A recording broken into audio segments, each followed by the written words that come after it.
Skagit County Department of Health. As we have seen, the opportunity to play sports can be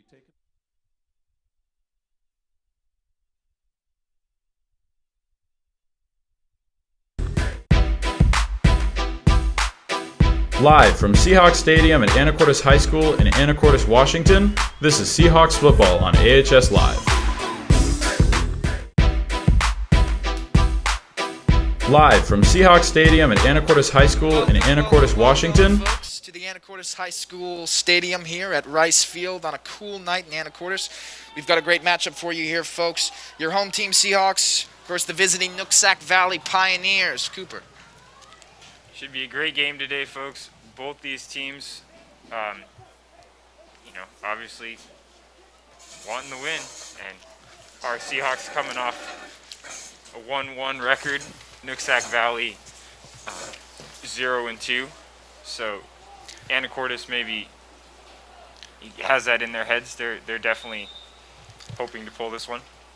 So off the coin toss, the Seahawks deferred, electing to kick the ball to the visiting Pioneers and set the tone here defensively, hopefully get their offense onto the field quickly and try to come up with a score early here in the first Kicking quarter. off for the Seahawks this evening is number 8, Caleb Nelson.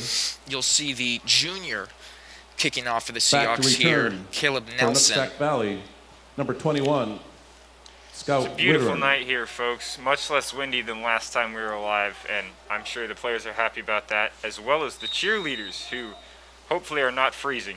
Yeah, shout out to the cheerleaders for sure.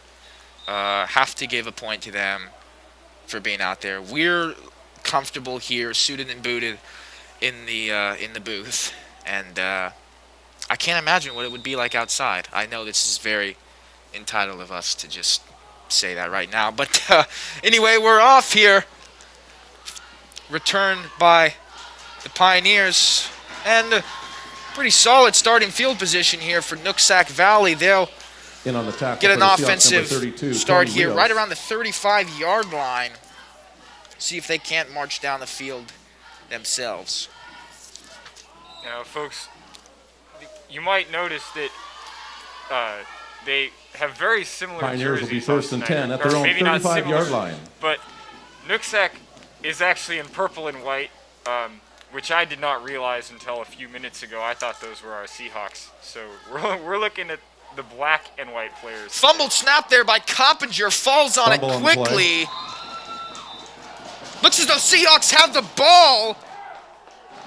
What a tone set defensively by the Fumble Seahawks recovered by early number on. 52, You've gotta Luka be kidding Dumas. me, folks. Luka Dumas gets Seahawks the will be fumble first and recovery 10 on the opening at the play Pioneers' 30-yard of line. the offensive drive for the Pioneers. That's got to be demoralizing here early on. Seahawks with a great defensive start there. That has to be Starting quarterback for the Seahawks is number 2, Joe very Cutter. Definitive stop. No by the doubt. Seahawks. No doubt. Cutter here in shotgun. He's got Jacob Shue behind him. He'll go ahead and hand it off. Looking for a lane, not much there. Maybe grab a couple yards on first down. We'll see where they put it for second down. Jacob Shue with the carry.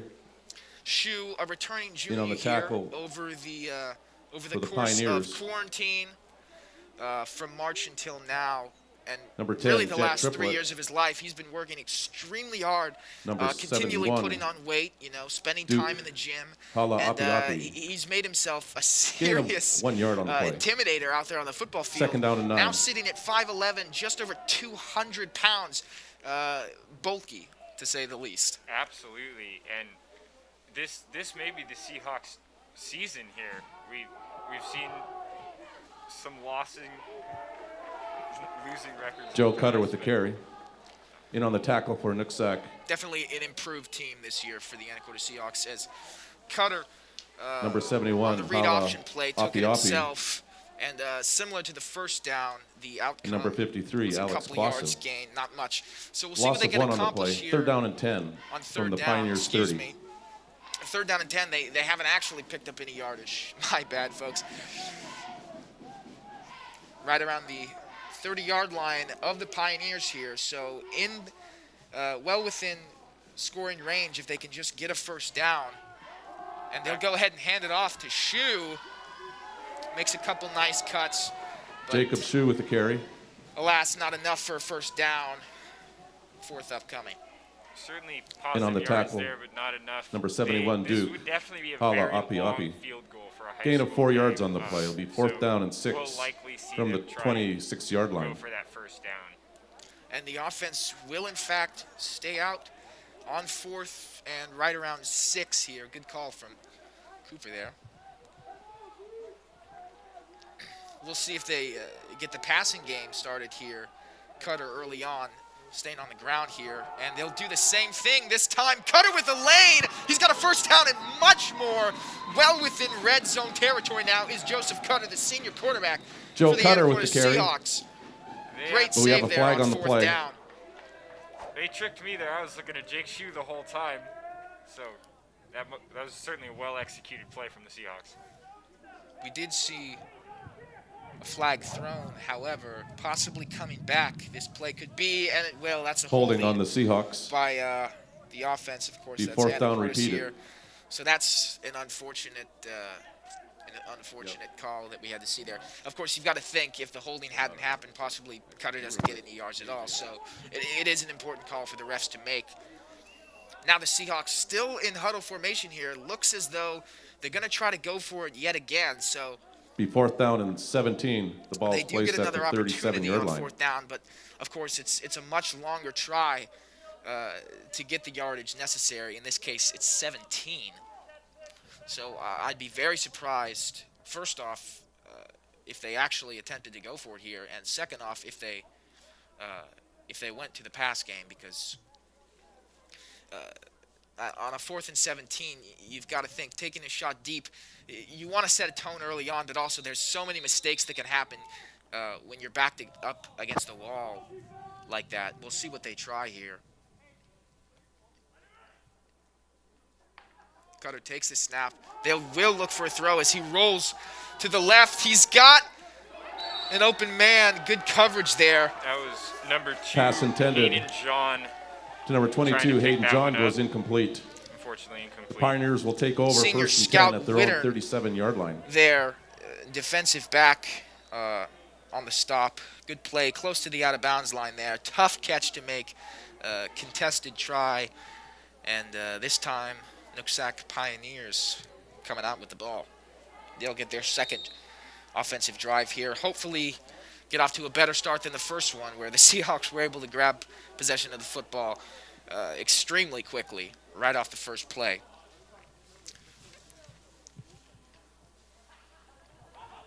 Coppinger will look himself, and not a lot there for Cody Coppinger. Cody Coppinger with the Second down carry. upcoming. Excuse me, Coop, go ahead. In on the We've tackle just certainly for the seen Seahawks. a running Number dominant 30, game. Adrian so, Castro. We're very early. It could be anything. But Be no gain on the play. heavy Second on down the and running plays 10. and lower yardage for sure. I think, one thing you've got to recognize is just overall the environment that we're watching here. The high school football players, just running is a more primary source for the offenses here, as Coppinger this time will send another read option toward the left side of the field and get knocked down pretty quickly there.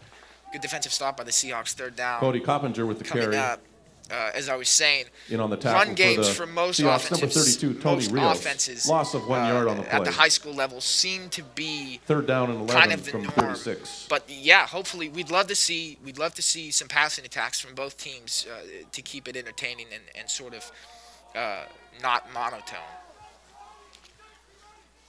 So now on a third down, Nooksack will look for their first down of the night. Seem to be starting from more than 10 yards there. Coppinger gets the pass off. That's Jordan Silva with the reception, but Intended pass to he's number 4, tackled well Jordan Silva before goes complete. the first down In marker. on the So tackle for the fourth Seahawks, down, number 12, Gage Bureau. staring at the face of Nooksack Valley here. And it looks as Gain of though 4 they're getting yards on ready the to play. punt. Be fourth down, 8 yards to go.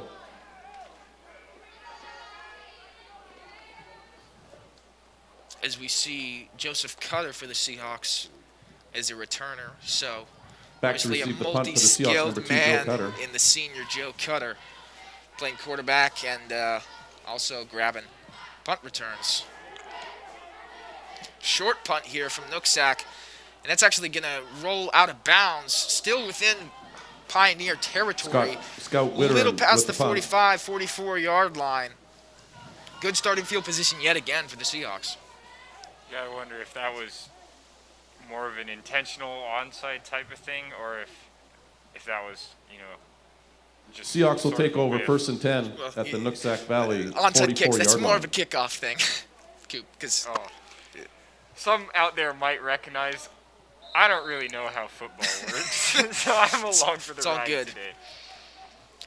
Mike's out here dropping like side option. and No, all that. hey man, it's all about learning. I got plenty of knowledge still to be gained myself. Good run here by Shu, grabs a few yards on 1st down. Jacob Shu with Trying to the get some carry. momentum rolling on the ground, maybe open up the passing game. On the tackle Possibly for get Nooksack some Valley, play number action 55, calls Nick going Dykstra, and for the number Seahawks 71, and Duke let Joseph Cutter Kala Apiapi. sort of Gain of 1 yard on the just play. shred it 2nd down and 9. in the air.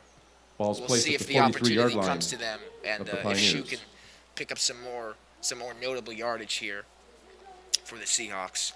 Still yet to score either team. Semi-defensive game so far. We've seen a little bit of production from the Seahawks, but of course that's been due to some early flags. Cutter now will look again to Shu. Excuse me, he faked us both out as Cutter gets to the sideline. Good tackle there by the Pioneers. Might be just a Joe little Cutter with shy the of the carry. 1st down. Not sure they're going to give it to him, but a great read option there. Obviously, faked Cody me out. Coppinger with the tackle. That one was a pretty hard stop. He has to be feeling that.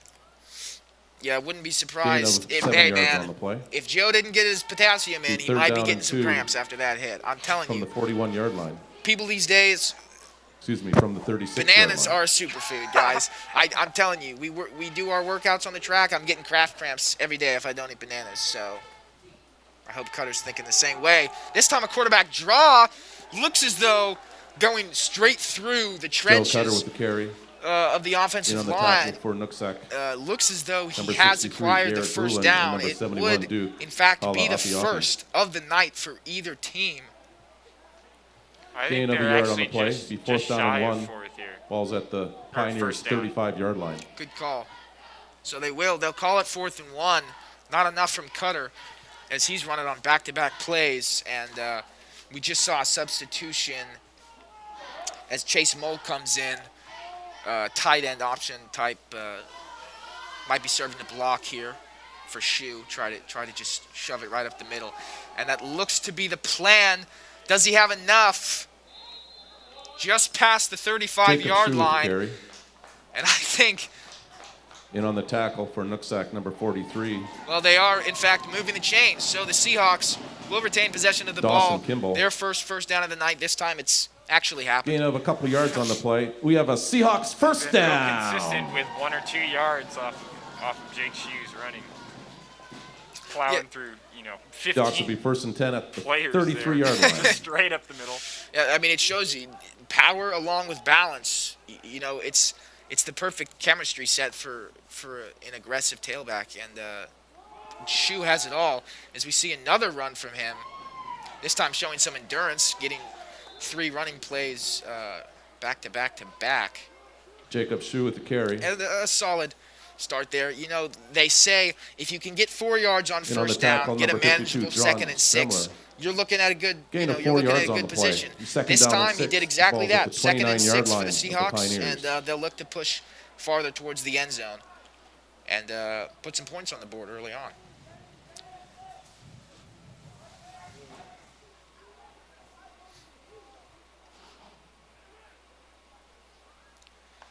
Cutter will take the snap and a handoff again to Jake Shu. Gets a couple good cuts and runs up field through the hash marks Jacob Shu with the carry.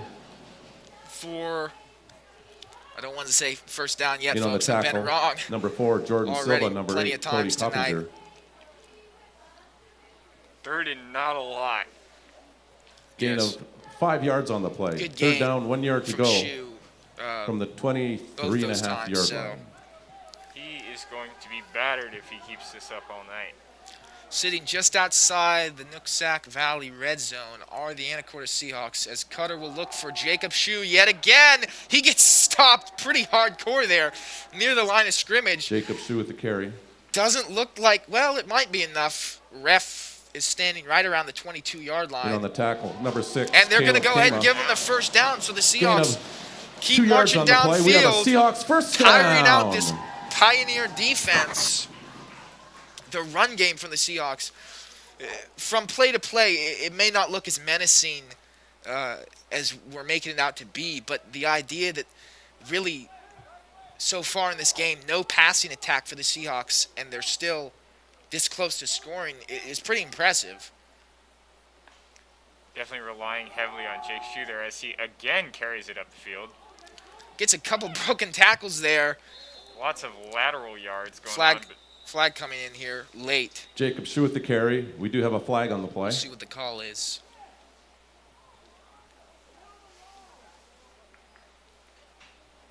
refs taking a moment to collect their thoughts.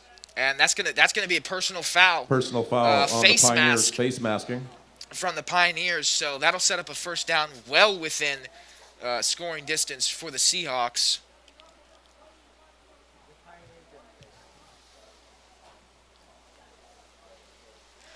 Seahawks coming off of a It'll be fairly half the distance to disappointing the goal loss line. against a Seattle school, King's High School, a private school. Had to throw that in there. Yeah, they recruit. Be first and Okay, goal they from the beat us 10-yard line. what, like 45-0.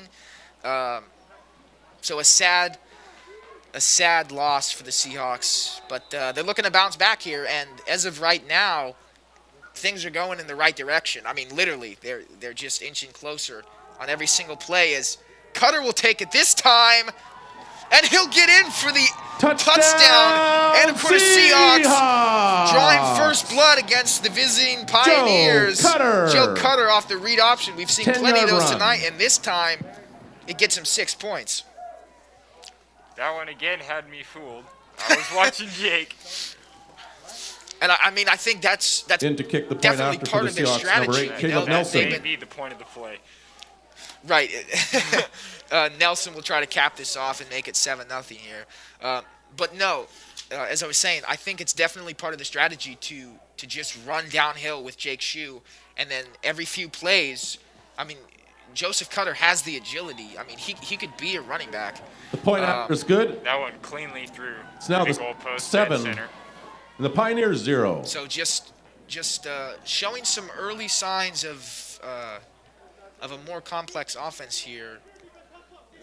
Not superficially, obviously. Is They're just Thursday, March running the a lot, 11th but, at 7 the p.m. idea versus that the they're Mount Baker able to Mountaineers. switch That's so fluidly Thursday, between March 11th. quarterback runs and actual tailback runs, Cutter and Shue, balancing off each other so well early on in this game. It's a good start for the Seahawks here. Joe, I believe was he wide receiver or running back freshman and sophomore year?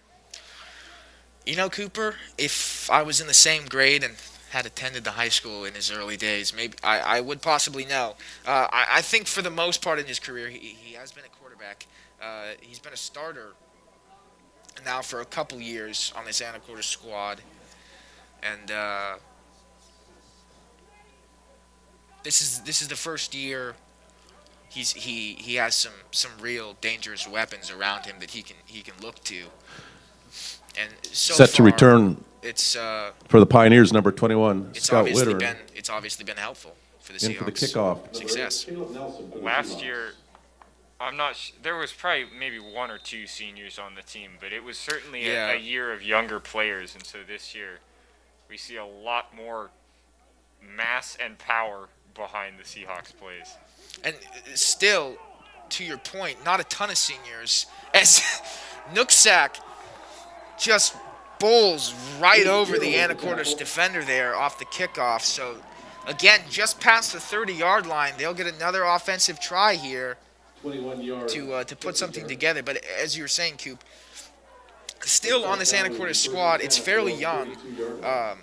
Got a lot of sophomores, a lot of juniors, only 6 seniors. So next year they'll look to stay strong. When we look down the roster here, For Nelson. it's just 11, 11, 11, 11, 11. Yeah. So next year, the senior class is going to be a powerhouse. But let's not get too far ahead of ourselves. We'll try to stay here in the present moment as Coppinger running away from defenders. Good pump fake. And this time Coppinger will move upfield towards the 40-yard line. Coppinger. Good recovery there. He was pushed back well behind the line of scrimmage, but was able to save it. And we're seeing early on the Seahawks have been able to get pressure. This time Coppinger just took it into his own hands and was able to get some positive yardage out of it. But, the Seahawks, they're really not sending too many guys forward, not blitzing heavily or anything like that, but just the sheer speed and strength they have off the snap has allowed them to put pressure on Coppinger. This time a throw from Coppinger towards the sideline. They'll call it a catch. That's Caleb Kingma with the reception, tight end for the Pioneers. And they'll get their first down of the night and move the chains towards the Seahawk end zone. Still a ways to go here, but some positive yardage in the right direction for the Pioneers. First down and 10 for the Pioneers from their own 43-yard line. That last stop on the prior play was Brock Ilston, one of the seniors. Him, Joe, Gaze, they've all been, powerhouses on the team since their freshman year. So they've certainly earned their spot. Definitely. As starters. Again, Coppinger scrambling. This time he'll throw a dart, looking again for Kingma. Little too far Goes incomplete. left there for Kingma. Sorry, trying to get my direction straight here. It's different perspective from up here in the booth than on the field. So, just to contradict the Seahawks and the Pioneers' offenses, Seahawks have been rolling with the ground game early on here, and it's worked for them. We're seeing the Pioneers definitely trying to put some balls in the air, more so than the Seahawks, of course. The moment I say it, they go for a run play. Again, Not a lot from the Pioneers on that attempt. and Brock Ilson right in the front of the action there. Definitely a leader on the defensive squad for the Seahawks. I mean, he's a linebacker. He's part of that core mid-three, and a menacing tackler defensively in Brock Ilston. So now with 3rd and long for the Pioneers, can they keep this drive rolling? Coppinger has time, but now he's getting pressured. He'll just run for it down the sideline to the Seahawk 43. Coppinger pulling it out of nowhere. Some serious pressure from Adrian Castro, the sophomore, as we saw him almost getting to Cody Coppinger. But, man, he has the wheels. Some similarities we're seeing between Cutter and Coppinger, besides the first letter of their last names, folks, in their ability to run the football as dynamic quarterbacks here. Certainly similar play styles, but Liam Coppinger, the quarterback there, Cody Coppinger, my bad. That's a little bit closer, but 3 inches taller and 20 pounds heavier. Right. Ooh, in and out of the hands of a receiver and almost into the hands of defensive back Carson Ports. Just barely got a lick on that one. Not enough to keep it. That was Ethan Foote who bobbled the reception there for the Pioneers. Looking at a 2nd and 10 here. Nooksack Valley. Coppinger's pulled him out of some holes already. Can he pull off something a little more here? We'll find out.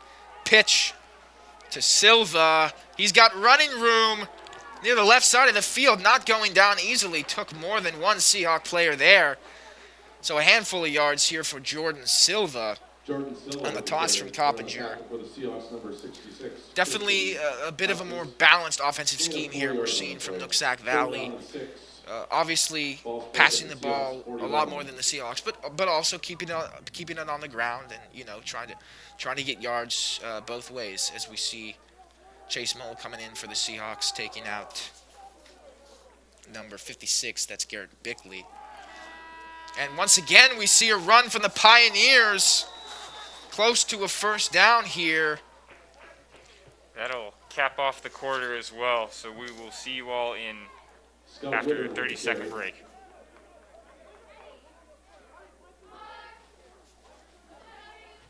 Gain of 5 yards on the play. Be fourth down. And 2 yards to go when we resume in the second quarter. After the first quarter, it's the Anacortes Seahawks 7, Nooksack Valley Pioneers 0.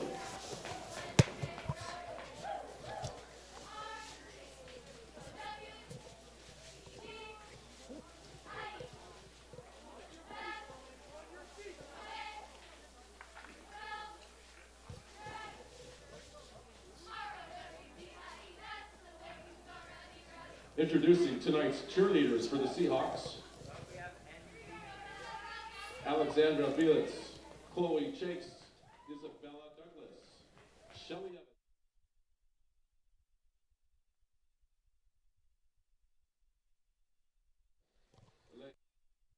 Peyton Simpson Camera now and Naomi trained Williams. on the cheer squad. And This, the cheer coaches I are believe, is Candace their Freeman first and appearance Tara of the Belushi. season. Certainly cold out here tonight, repping the jackets there. But they now also have colors in the pom-poms. I don't know if that picks up on camera, but they're making some serious upgrades. There are like rainbow sparkles up in there now. So we see, just to avoid confusion and just to clarify quickly here, each quarter they switch sides of the field. So the Pioneers do still have control on offense, and they're close to the Seahawk end zone. It's just on the other side of the field here. Now on a 4th and 2, Coppinger will take it himself. He's got a lane to run, and he's got the first down and much more. Barreling towards the 25-yard line of the Seahawks goes Cody Coppinger. His impact very apparent here early on for the Pioneers. And a first down for Nooksack Valley. Long drive here offensively for Nooksack. Coppinger taking full advantage of the sidelines. We've seen him make a lot of yards right at the edges of the field, seemingly being able to get there before the Seahawk. What would that be? Defenders? Well, on the edge, there's a name for that. Of course. Yeah, spreading the field well is Coppinger. Here's another handoff to Silva. He breaks one tackle. Moving forward is Jordan Silva this time. Now within the red zone of the Seahawks, right around the 15-yard line goes Jordan Silva. That is yet another first down. Nooksack on a roll here. So again, drawing similarities. I don't want to compare too much, but it's hard not to see speed for both quarterbacks, Cutter and Coppinger, and then Silva and Shu, both strong running backs for each of their respected teams. We see Cutter both playing offense and now also defense. As a safety, he's certainly a well-rounded player. And this time, Coppinger threw the ball, and it's a reception for one of the Nooksack players. I'm not going to lie to you folks, I don't have the number right away. Our ability to memorize away team players still has some work to do. Absolutely. From the 10-yard line. So this time we see a different formation than normal. They've got two in the backfield here, Silva and Wittern. And this time they'll go to Silva, marching forward once again. Just past the 5-yard line goes Jordan Silva. Pioneers on a roll here, looking to cap this drive off, long drive at that, with a touchdown, and possibly tie this game up here as we're just starting the second quarter. Steve Ufkus coming in for the Seahawks here, 4-yard line. hoping for a defensive stop, I'm sure. Or from the 3-yard line. Not where they'd like to be on the field right now. We'll see if they go to the air. They haven't in a while. And this time they'll pitch to Silva. Stay on the ground. Stiff arm from Silva, but Gage Biro says, no, you're not going to stiff arm me, and takes him down behind the line of scrimmage. So this time a small loss for Jordan Silva and the Pioneers. not able to He lost a score couple of yards on the play. that Second quickly, and goal. or that easily, Ball rather. on the It 6-yard wouldn't line. be quick, obviously. We've said that. So you see there, Silva tried to keep Biro off of him, but the strength of the 6'4" senior Gage Biro was a little too much for Jordan Silva there. This time the Seahawks getting the better of the Pioneers. Can they keep it up and stop them here near the end zone? It would be really a huge momentum shifter for the Seahawks if they could. Now a motion from Silva, and he'll hand it off to Wittern. Trying to move forward, still not enough. Good play from the Seahawk defense. Not a brick wall, not quite a brick wall, but pretty darn close. They're just not letting them score. Main tackle there made by the sophomore Hayden John for the Seahawks. Got a piece of Wittern. 3 yards on the play. It'd be third and goal from the 3-yard line. So a third down and short upcoming for the Pioneers.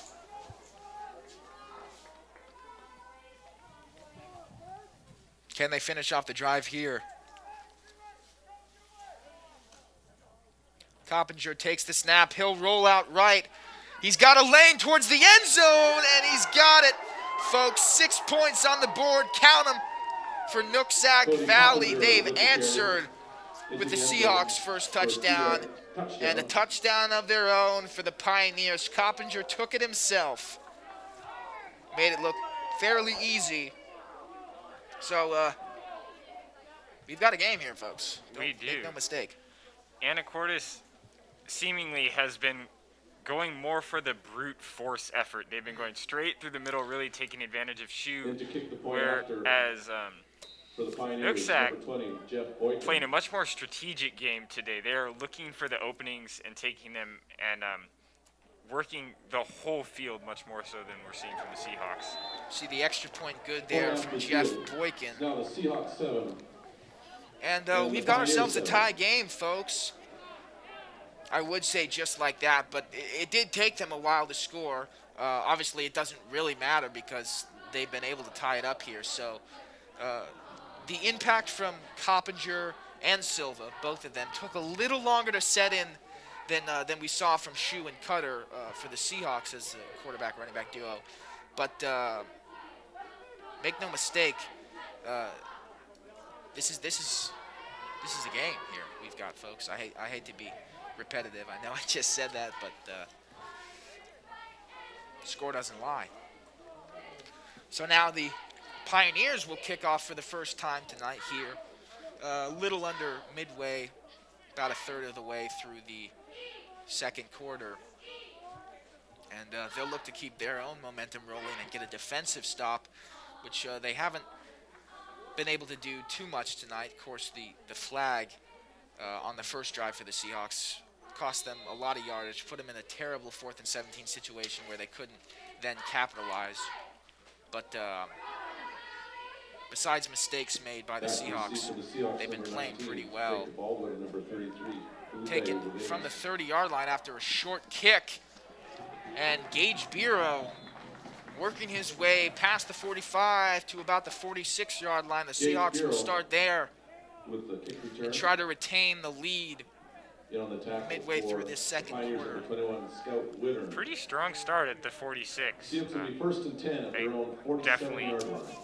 will take full advantage of those early yards in their possession. Yeah, great. No doubt. You said it, Cooper. Great field position for the Seahawks here.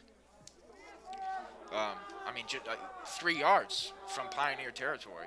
So one first down would put them well within Nooksack Valley territory. We'll see if they spread the field here a little more than they have the last few times. So far, not so much. Joseph Cutter, and he'll get to the 50-yard line, but not a ton on that play. Good tackles made by Nick Dykstra for the Pioneers. Short gain and a 2nd and 7 upcoming for the Anacortes Seahawks. Be 2nd down and 7 from center field.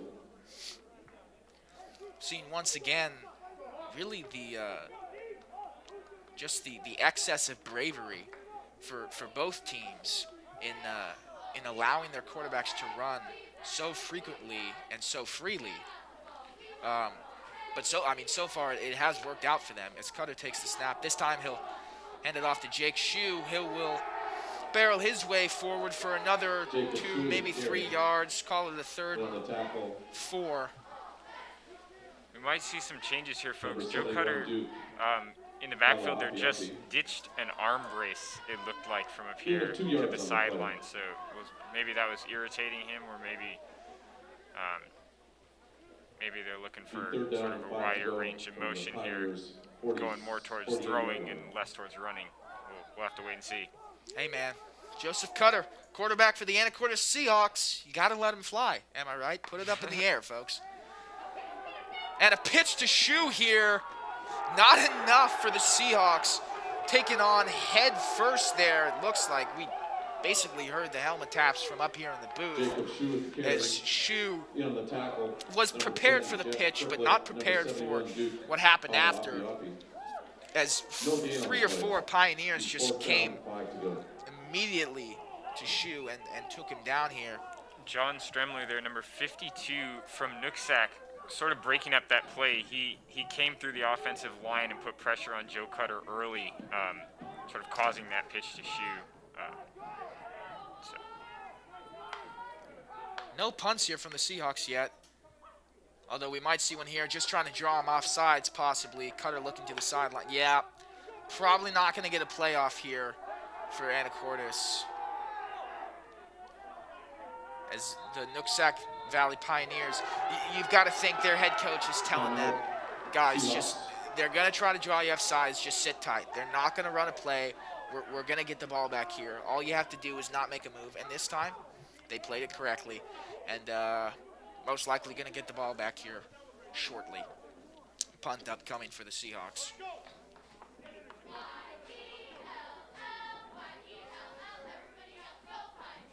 How did that just happen? They were at 4th and 5, and then we ran out of time on the clock, and we were still at 4th and 5. Yeah, well, the Seahawks went ahead and took a timeout before getting the delay of game call, because that would push them back, and then it'd be a farther field for them to punt, I see now. and would give Nooksack a little more, a little better field position. So yeah, they just went ahead and called the timeout quickly, and yeah, the attempt to draw Nooksack players offside obviously didn't work. It's a little easier at the high school level than you would think in the pros, because I mean, all Cutter's doing is clapping, right? So, but kudos to the Pioneers for keeping their defense, well, getting their offense back on the field hopefully soon. Did I call this wrong, folks? Looks like an offensive play is going to be run here. I may have just misled you for the last 90 seconds. For that, I apologize. They're going to run a play here.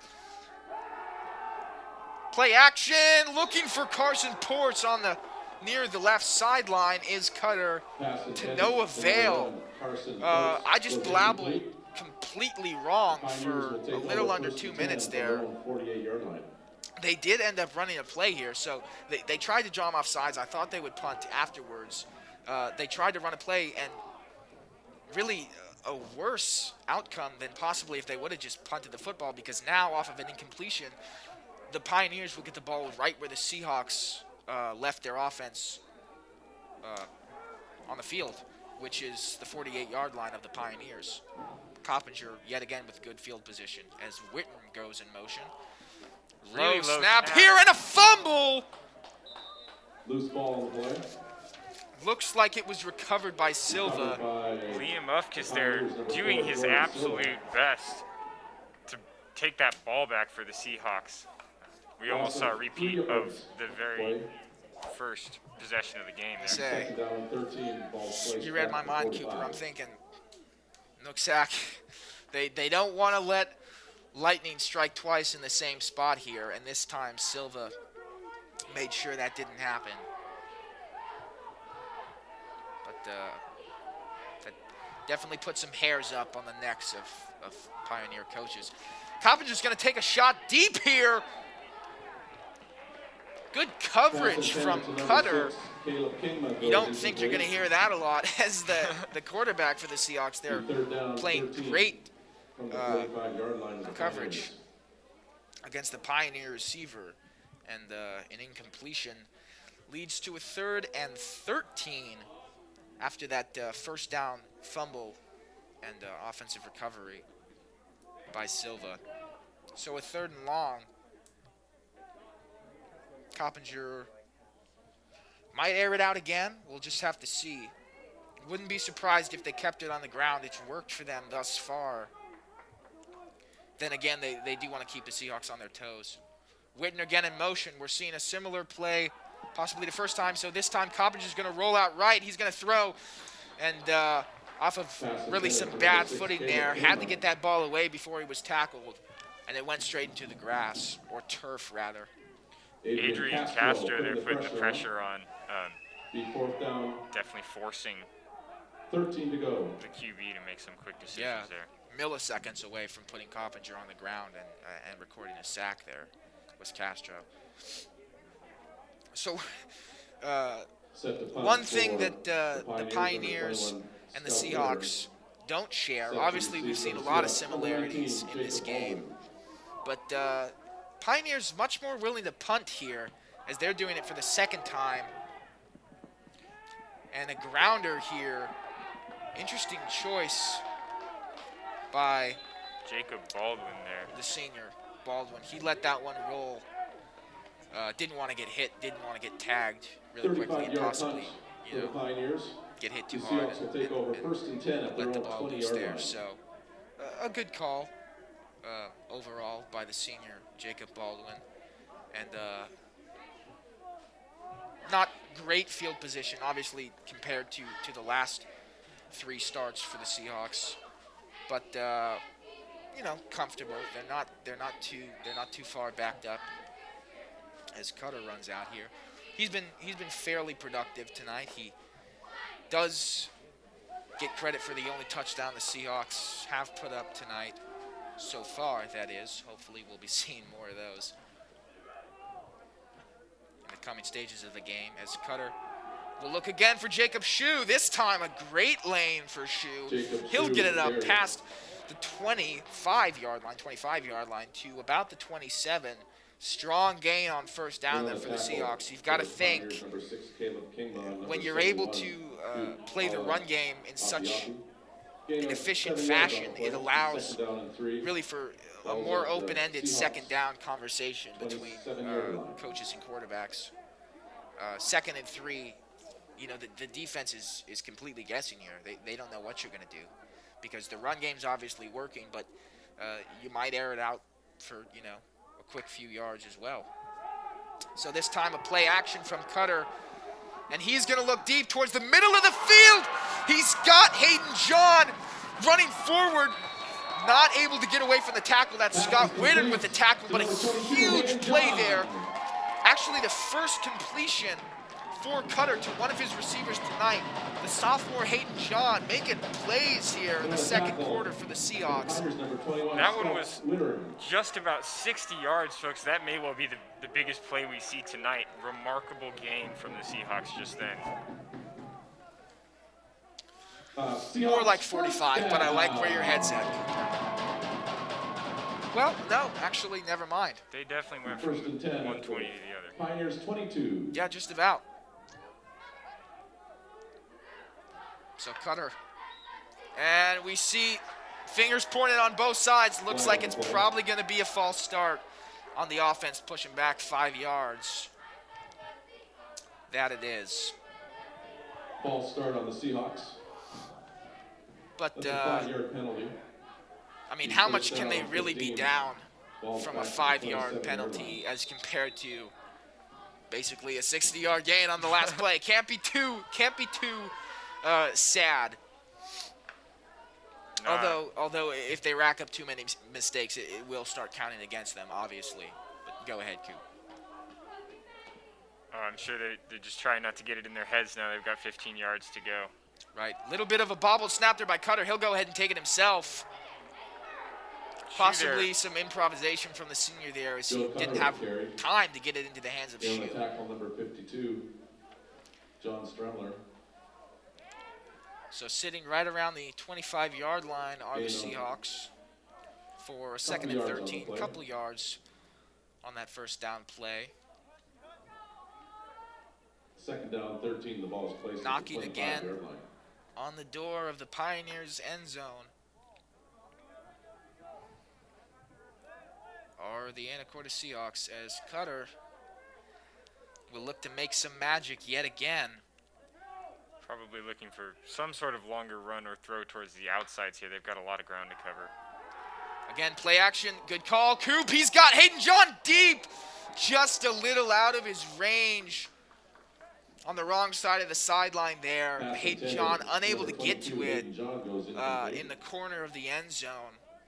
Be now Hard to third tell down, from 13. here, but that one may have been out to the left. Yeah. But we're seeing now the chemistry between Hayden John and Joe Cutter sort of opening up after that big play, and now there's a little more comfortability for Cutter to take some shots. So we'll see if that continues here on a 3rd and long. We'd love to see more of it. It is certainly exciting. We're getting used to the Jake Shue bulldozer combination, despite it working very well. Now we see a timeout from the Seahawks. They'll try to talk things over and get a first down here. Don't go anywhere, folks.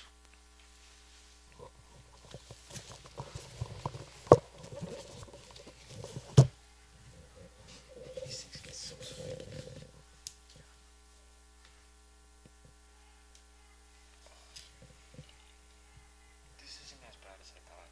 I mean, if I was taking lead, it would be a lot of dead air. But compared to soccer, it's like, yeah, I think it's nice.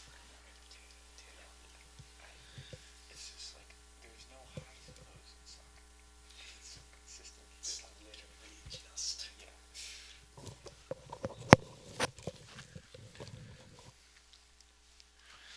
As the team's trotting back out onto the field here, 3rd and long, as the Seahawks trying to keep this offensive drive going.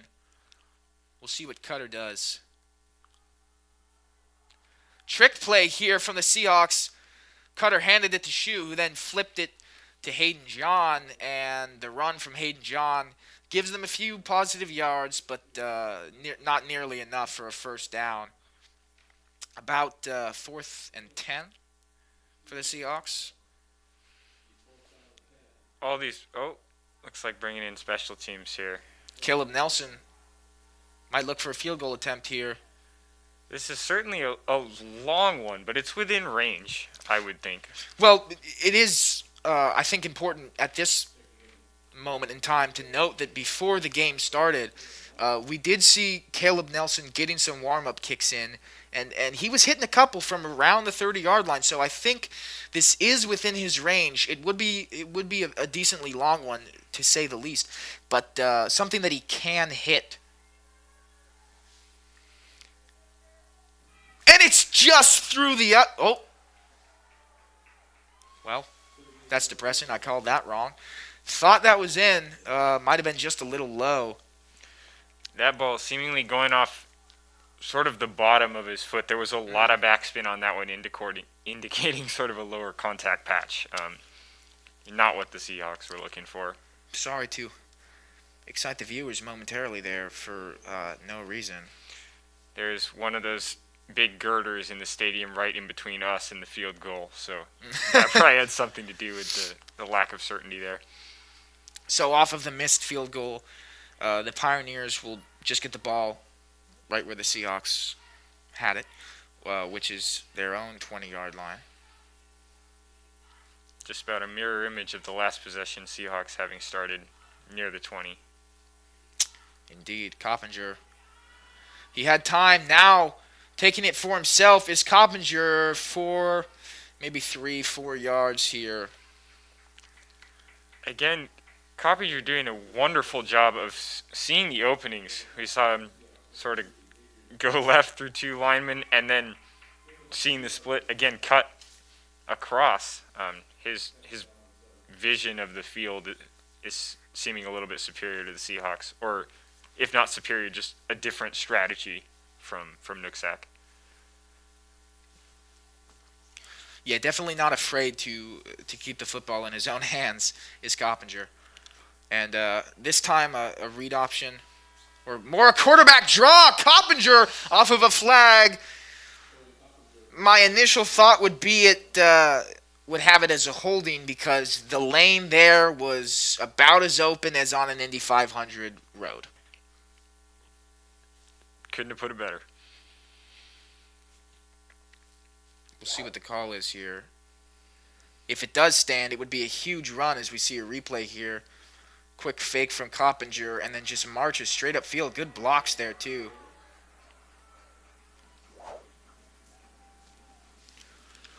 And that's going to go ahead and do it for halftime. Excuse us, kind of came out of nowhere, but we've got a tie game here, folks. Very interesting matchup. Definitely some similarities, but also some differences between the two teams. And we'll go ahead and take a break. Don't go anywhere, folks. 7-7 here.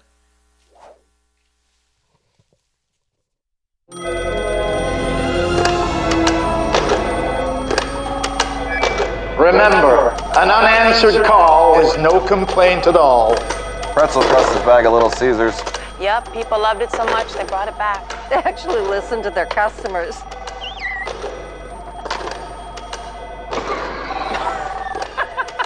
We're not Big Pizza, we're Little Caesars. And pretzel crust is back with a cheddar cheese sauce and a soft pretzel crust for just $6. Pizza. The Action Club is a Kiwanis club for adults with disabilities. Every second Saturday of every month, you can head to the Port of Anacortes web lockers at Seafarers Way and Q Avenue. Once there, you can recycle your computers, monitors, laptops, tablets, Kindles, portable DVD players, e-readers, and televisions. The money we collect during the e-cycle is used in several ways to benefit community service projects. At the Senior College, we believe that learning should never stop. Anacortes Senior College offers lifelong learning opportunities to adults over 50 in a relaxed atmosphere. No test or homework. ASC is ran by volunteers including retired college professors, scientists, artists, business and medical professionals. Fall, winter, and spring courses are held Tuesdays and Thursdays. For more information and registration forms, go to seniorcollege.org. Go a few blocks into Old Town Anacortes and you'll find Dad's Diner. With breakfast and lunch served all day, you'll definitely find the perfect meal. All of their food is prepared fresh each day, from the delicious house salad with salmon to the savory BLT. Dad's Diner, open Tuesday through Sunday, is located on Commercial between 9th and 10th Street. Come on down and grab a bite. Kennelly Keys Music in Anacortes is your one-stop shop for all your musical needs. As a full-service music retailer, Kennelly Keys offers everything from sales and rentals to music lessons and repairs. Whatever you need, Kennelly Keys Music has you covered. Visit our website at kennellykeysmusic.com, follow us on Facebook, or stop by the store and speak with our knowledgeable staff. And make sure to check out our new music hall. Kennelly Keys Music, located at 1904 Commercial Avenue in Anacortes. Behind every great Anacortes club and team, there's an unspoken hero.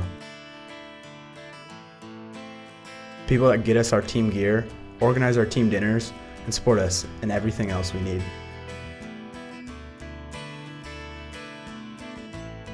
From every student athlete in AHS, thank you Saba for the football team's two-a-day shirts, the volleyball team's warm-up gear, and everything else in between.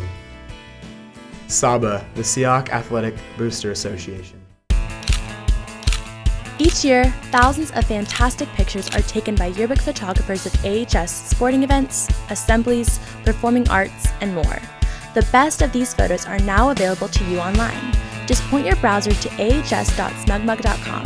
You can download digital images or order prints right from your computer or phone with the SmugMug app. How cool is that? Support the rhododendron and your students by using ahs.smugmug.com.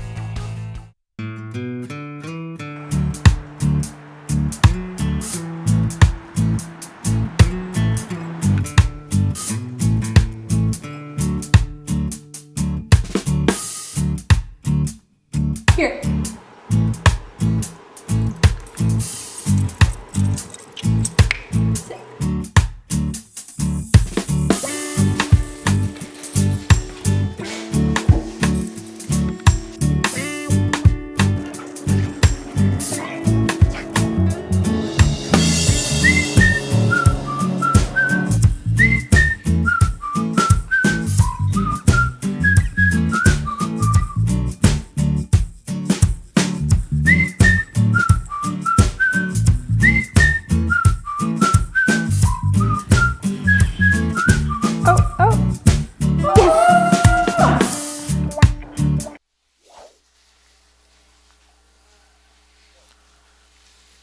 as we welcome you back into the booth. Michael Hanrahan alongside Cooper Nichols. Very great, very exciting first half we saw there from the Seahawks. We just to recap a little bit, we saw a very early turnover. Nooksack starting with the ball and it going to Anacortes' hands. Was that the very first play of the game? Very first offensive snap. Yep.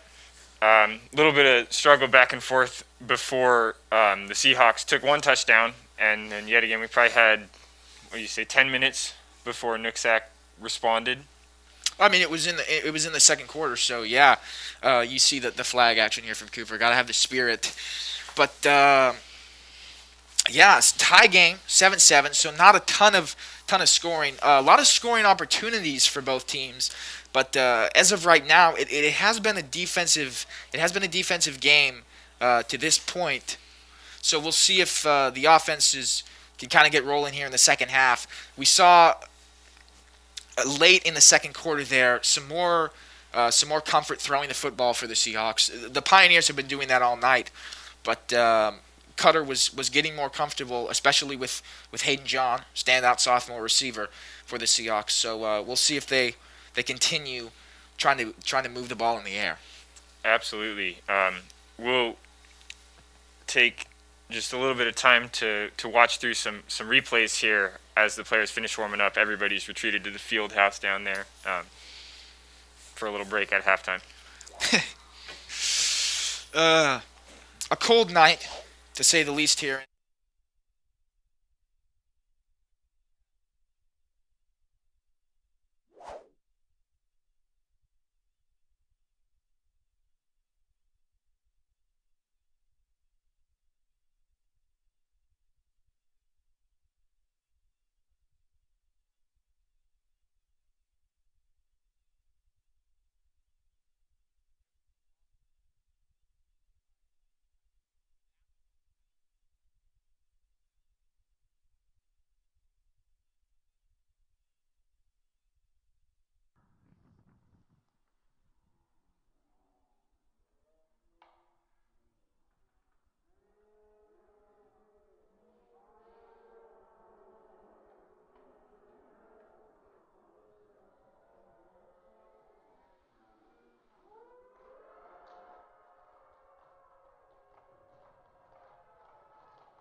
But those are the reasons that it works. You're certainly maintaining the element of surprise there with the long passes, as our default seems to be the run plays, and Jake Shue and Joe Cutter certainly carrying the team there. They both got to be tiring a little bit towards the second half after a lot of pushing through defenders. No question at all. Definitely the main stakeholders for the Seahawks are Cutter and Shue. The leaders of the team, both offensively and defensively, as we've seen, each of them make plays on both sides of the ball thus far tonight. As the clock winding down, just a few minutes from kickoff, where your home team Seahawks will get a chance to score here, as they deferred in the first half and kicked off to the Pioneers, who started off a bit more like a circus act than a football team, with a fumble on the very first play. But sometimes mistakes happen, and they came back and scored. And yeah, the first play definitely doesn't define the way this game was going to go, because if that was any indication, the Seahawks would be blowing them out. But a tie game here. We'll go ahead and take a quick break, before the teams come out.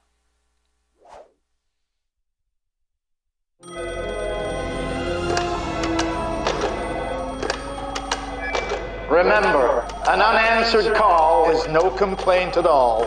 Pretzel crust is back at Little Caesars. Yep, people loved it so much they brought it back. They actually listened to their customers.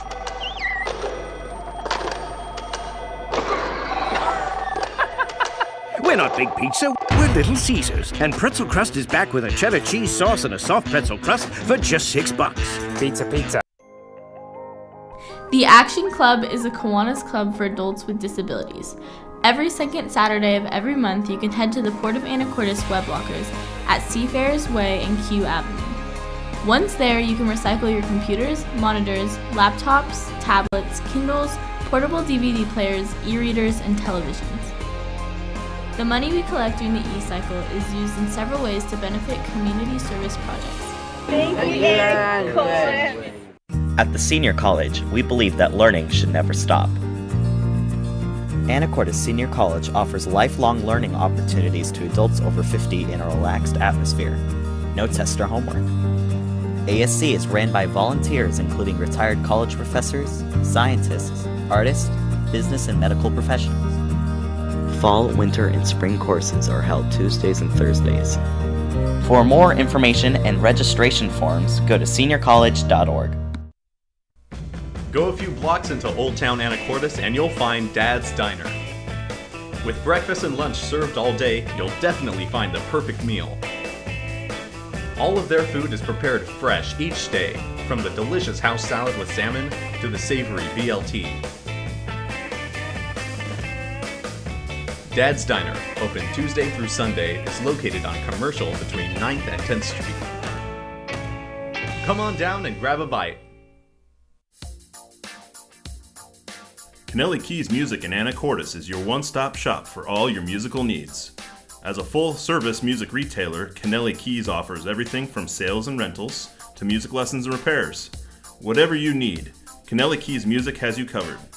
Visit our website at KennellyKeysMusic.com, follow us on Facebook, or stop by the store and speak with our knowledgeable staff. And make sure to check out our new music hall. Kennelly Keys Music, located at 1904 Commercial Avenue in Anacortes. Behind every great Anacortes club and team, there's an unspoken hero. People that get us our team gear, organize our team dinners, and support us in everything else we need.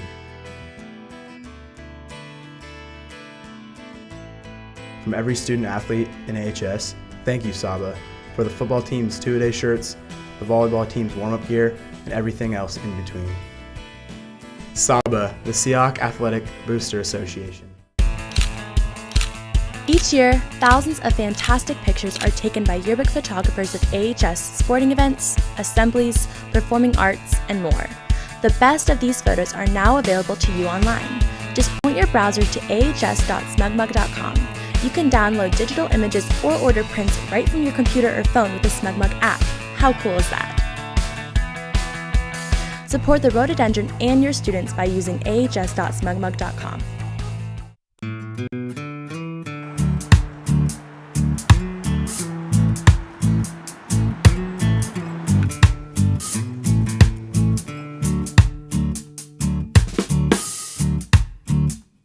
Here.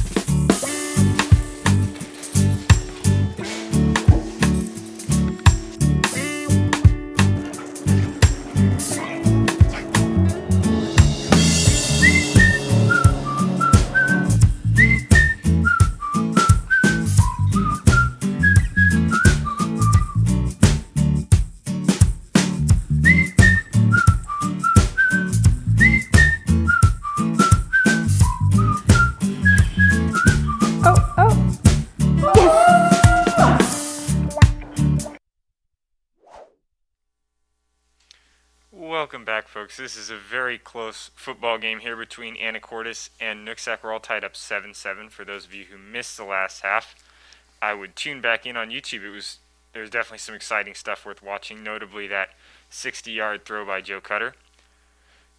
Both teams here returning to the field, doing some stretching and warm-ups. Anacortes will be starting off with the ball this half. Try to keep the momentum rolling here into the second half and grab a lead. We saw no lack of offensive success there, although it doesn't show up as well as you may assume in the scoreboard, just one touchdown put up. But they're in a rhythm right now. I think it's safe to say. And the Seahawks, they want to come away tonight with a win, no doubt. Coming off of a loss to an extremely talented team, yes, in Kings, and it's hard to think that the Seahawks would have gone into that game and come out with a win. But having said that, there's no substitute for motivation stronger than a loss. You know, you just don't want to lose 2 games in a row. And Nooksack has proven themselves, though they're coming into this game 0-2, they're proving themselves as a formidable opponent for the Seahawks. And it is a serious game that we've got here, folks. So it'll be interesting to see what each team changes going into the second half to try and come out on top. Absolutely. And before we start the second half, we just want to take a minute to thank all you viewers. It is so much more exciting to do this when people are actually watching. Makes us feel a whole lot more valuable. Yeah, no doubt. Having said that, I think it's important to segue to the broadcast club. Shout out to them, because without the cameras and the directory work by the people in the other booth, that's far more important than ours. Everything you're seeing and hearing tonight wouldn't be possible. And it's really great that we have the opportunity to broadcast these sporting events, and especially in a time like this where you're not really allowed to attend. Some fans are allowed, obviously, but you can't pack a stadium the same way you would normally. We haven't seen a live football game broadcasted or watched even by a home crowd here in Anacortes in over a year. The last one we saw a crowd at was homecoming, 2019, against the Red Raiders, where the Seahawks did come out on top, by the way. Had to throw that in there. But, yeah, if you can't tell from the way we've just spoken, we're really excited to be back. Number 19, Jacob Baldwin, and it looks to be 27? That's not it. 32 maybe? Tony Rios. Hoping to receive here. Yeah, kicking off there is Boykin for the Pioneers, as good call there by Baldwin, letting that one roll into the end zone for a touchback, and give the Seahawks solid field position to start here at the 20-yard line. And they'll try to march downfield. If Cutter can put up a throw to John yet again like they did in the first half, they'll have chipped away at that 80 yards real quickly in just one play. Yeah, if we see anything like that first one, we'll be in the end zone in a couple minutes. Motion here from Ports. Fakes the handoff to him. Too low is Cutter's throw to none other than Hayden John. Looked for a screen on the far side of the field. Unfortunately, an incomplete pass there for the Seahawks. 2nd and 10. Looked like someone may have gotten a hand on that pass there. Not totally sure it all happened so fast, but certainly deflecting into the ground. As we're seeing yet again, just to mention the multifaceted skill set of these high school players. Starting quarterback for the Pioneers, Cody Coppinger, playing DB here, as Shue moving his way upfield for a quick 6. Slack rhyme there, my first of the night. Hopefully there'll be more to come. Like to involve some literary techniques in the commentary. You lost me. Easy to do when I'm spitting out nonsense.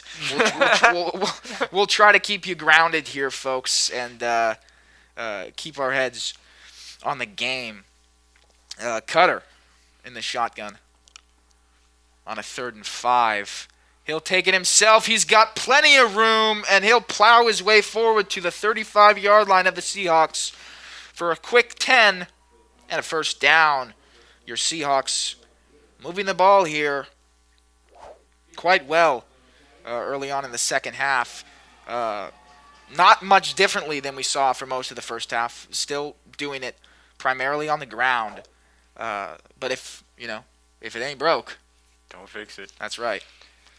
Looks like Joe Cutter and Jake Shue maybe a little bit rejuvenated after that break at halftime.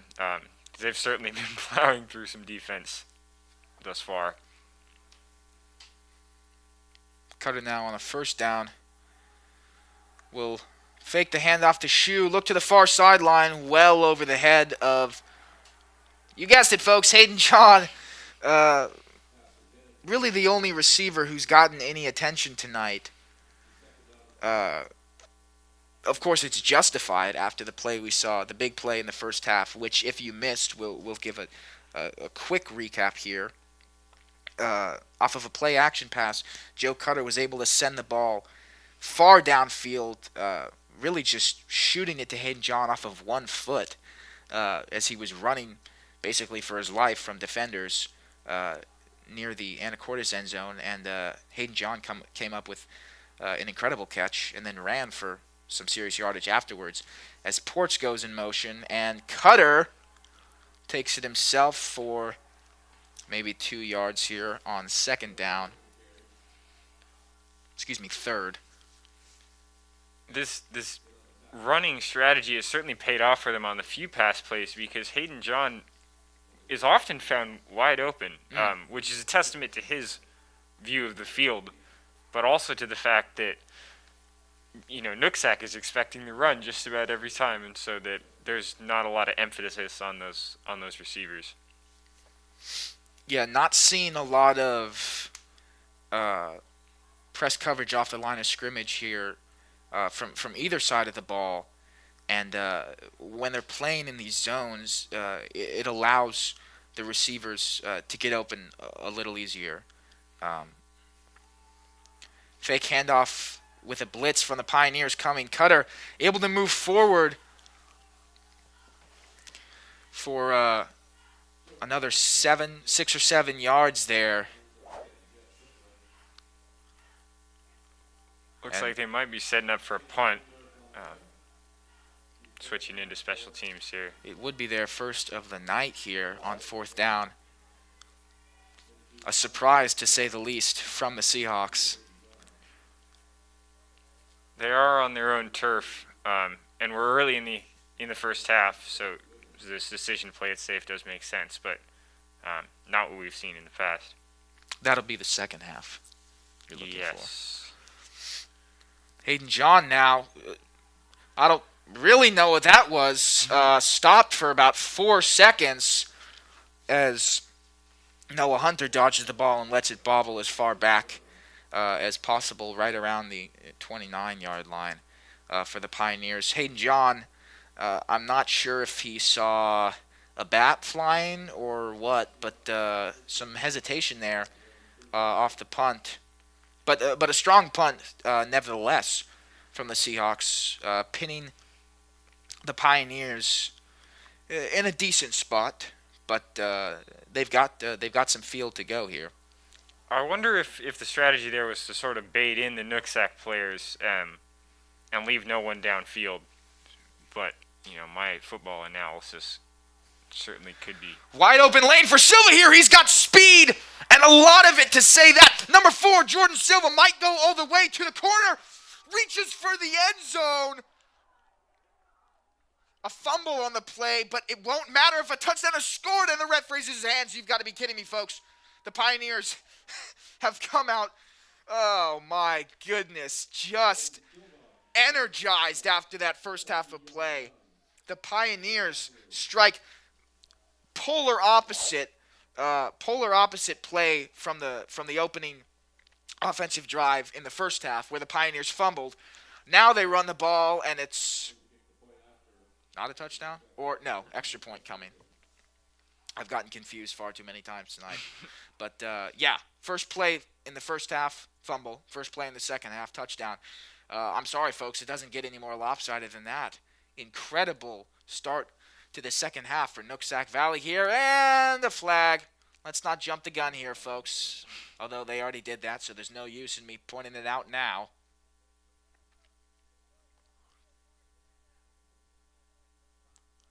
Not sure that one was actually a false start. I had a cheat sheet of the refs' calls, but I seem to have lost it.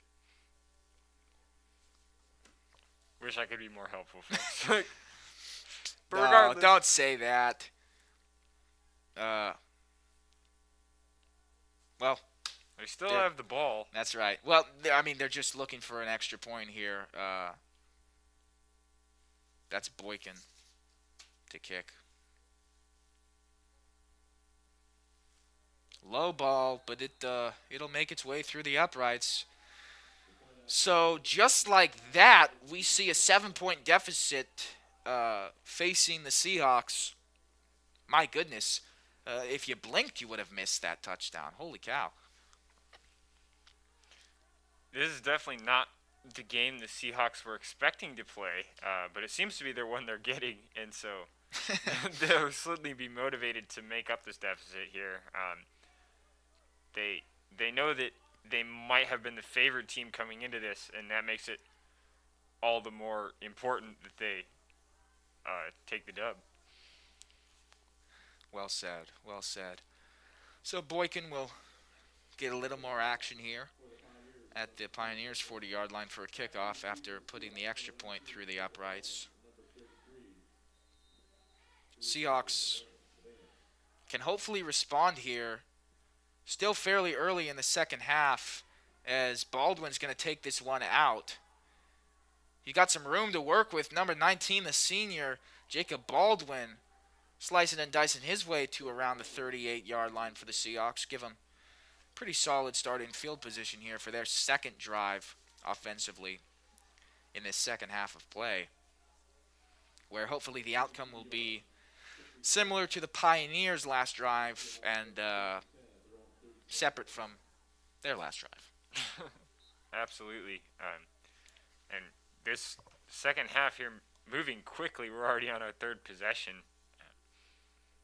Not overly reflective of the first half. I keep wanting to say that she was lining up next to Cutter to run it, but that is kind of how it happens every time, regardless. As we see a play action here, Cutter's going to take a shot deep to the senior, Gage Biro. He hauls that one in off of a flag. Looks like it might be PI. Gage Biro staring at the face of the defender there, Scout Wittern for the Pioneers. We'll see what the flag is. For now, the Seahawks are ready to take the ball onto the other side of the field. Great throw there from Cutter towards the sideline. And a quick snag from Gage Biro. So the call will stand. And a big gain there from the Seahawks. Not quite as electrifying as this touchdown by Silver on the Pioneers' last possession. But a big play nevertheless from the Seahawks. Looks as though the pass interference was tacked on to the play there. So they'll go ahead and move past that yardage mark for an extra 15 yards to the 25 of the Pioneers. As we see some words between coaches and refs here. Is the ball coming back? Looks as though it is. In that case, they would have declined the penalty, rather, and taken the yardage that Biro earned them instead. Nonetheless, over 20-yard gain there. Yeah, big play from the Seahawks. Another play action. We see here Hayden John unable to keep that one within his two hands. Good defensive play there to keep that ball bobbling long enough to stop it from being considered a reception. Hayden John couldn't keep that one up. He's had plenty of opportunities tonight. He's capitalized on a couple. That one falling the other way, unfortunately for the Seahawks. 2nd and 10 coming up after the incompletion. Definitely seeing a lot more of a passing game here in the second half, and they may not win often, but when they do, they win big.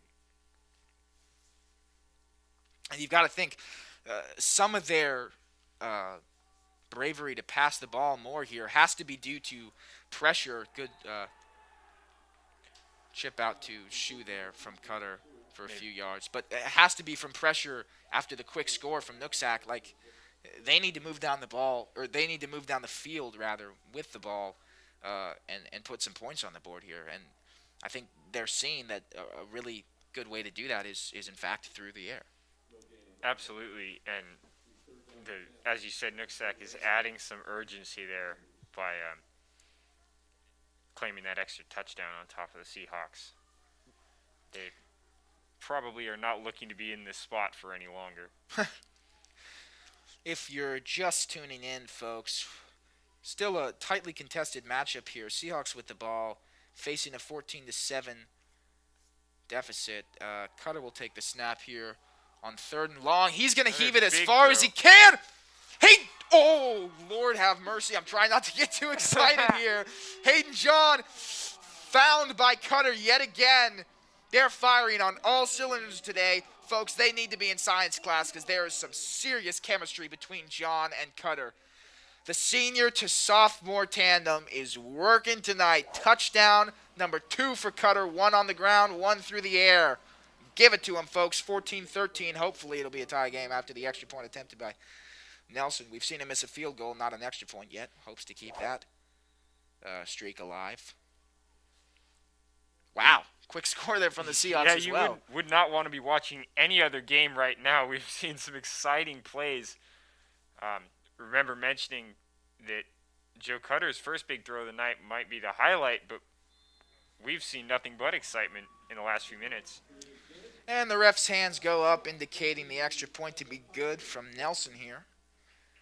And just like that, we're back at a margin of 0, 14-14, and a tie game in the mid stages of this third quarter, rather. And the Seahawks will get ready to kick off and boot it into the offensive hands of the Pioneers. We're hearing stomping feet from the stands, and it really has been a while. We've missed that excitement coming from the stadium. These metal bleachers, nothing if not a drum kit for our players' parents today. Yeah, no kidding. Impressive to be able to hear it up here in the booth when really there's not a ton of people down there. So you've got to think every parent's pretty excited, especially the parents of Hayden John and Joe Cutter, who have lit up what will be the highlight reel at the end of this game thus far for the Seahawks.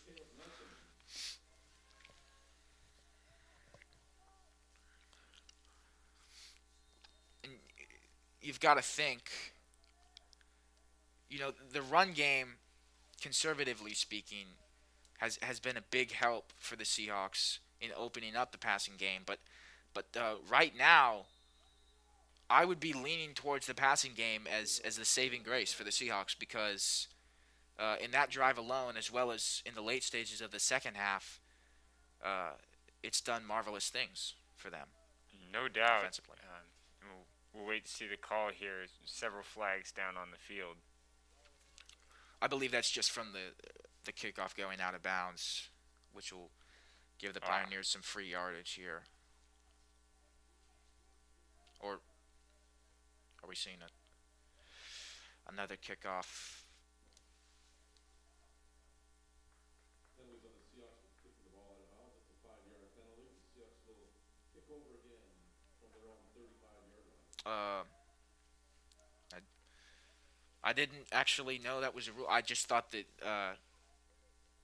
the receiving team retained possession like 5 yards upfield after a kick went out of bounds. But apparently Nelson will get a do-over here to try and keep it in bounds for the Pioneers. I don't know that we've seen that one before. It doesn't happen often. They've lost a few yards. That might be the repercussions or the repercussion of the flag. that the Seahawks just get put back rather than the Pioneers being moved forward, and they just kick again from a further spot. So Nelson will send this one far. Silva takes it. He's got some room to run, gets a spin move and a couple broken tackles. Still moving here is Jordan Silva. A few yards past the 35, call it the 37. First down for the Pioneers as they'll look to clap back yet again against the Seahawks here. They held the lead for a pretty short amount of time, which I'm sure they are a little unhappy about. Maybe that'll serve as motivation to have them score again. We'll see what they call here, opening up this drive. Coppinger takes the low snap, fakes the handoff, and he'll take it himself. He's got plenty of room to run. Ground game still the strong suit for the Pioneers here. And how could you expect it to be anything else when such a menacing presence like Cody Coppinger is the one taking snaps for you offensively? 6'3", 185. I personally would not want to try to tackle that. I'm not an extremely sizable guy. No, you definitely see that extra few pounds is helping him push his way through the Seahawks, whereas Joe Cutter might be struggling a little bit more just to build his momentum. Fumble here. Shoe tries to pick it up. Looks as though the refs will call Jordan Silva down by contact before the ball came out of his hands. So the Pioneers will keep the ball here. Moving. Wait a minute.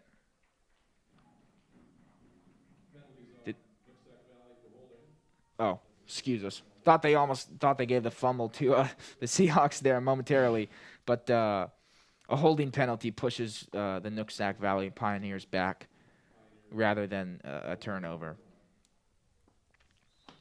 We were excited there for a minute. Excited. Jake Shue was moving and not stopping. He saw an open field and he was ready to score. Motion out by Silva here. He'll hand it off to Wittern.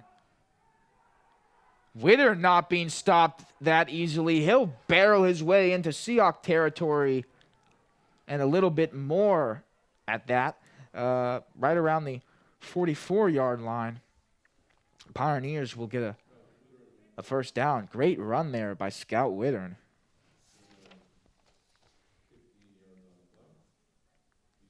Scout Wittern, only 180 pounds, and an absolute powerhouse. That was no doubt like 6 Seahawks trying to stop his motion.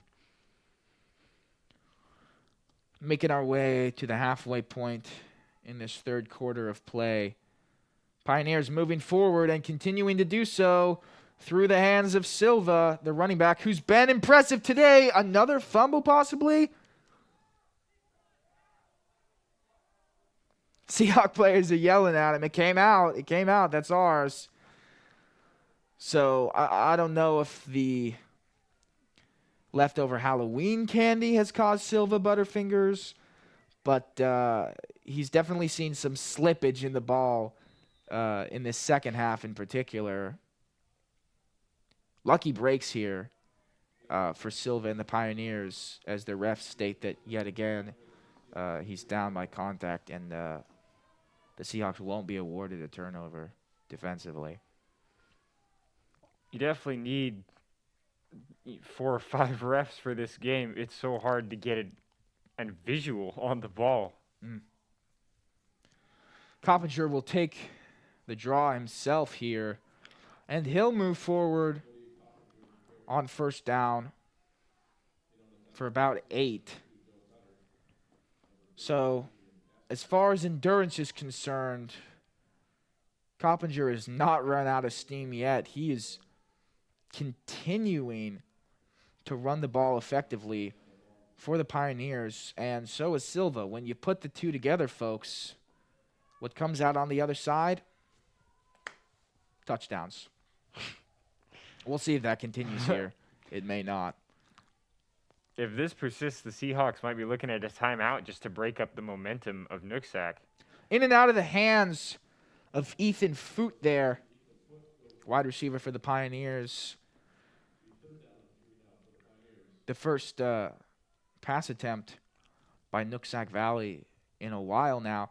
Seen kind of flip-flop stories here in the second half. Early in the game, Nooksack was not afraid to take chances downfield and throw the ball up. Coppinger throwing the ball plenty of times in the first half. And now they're keeping it on the ground game, whether it be through Silva or Coppinger, and not throwing very often. And when they do, it results in incompletions like that, which is exactly the opposite of the narrative the Seahawks have created thus far. So this time they'll run with Silva. He's met by Seahawks early, but my goodness, his momentum just carries him forward. And this time it's enough for a first down. We will no doubt see the Seahawks hitting the sleds next practice. That has been their weak point this game.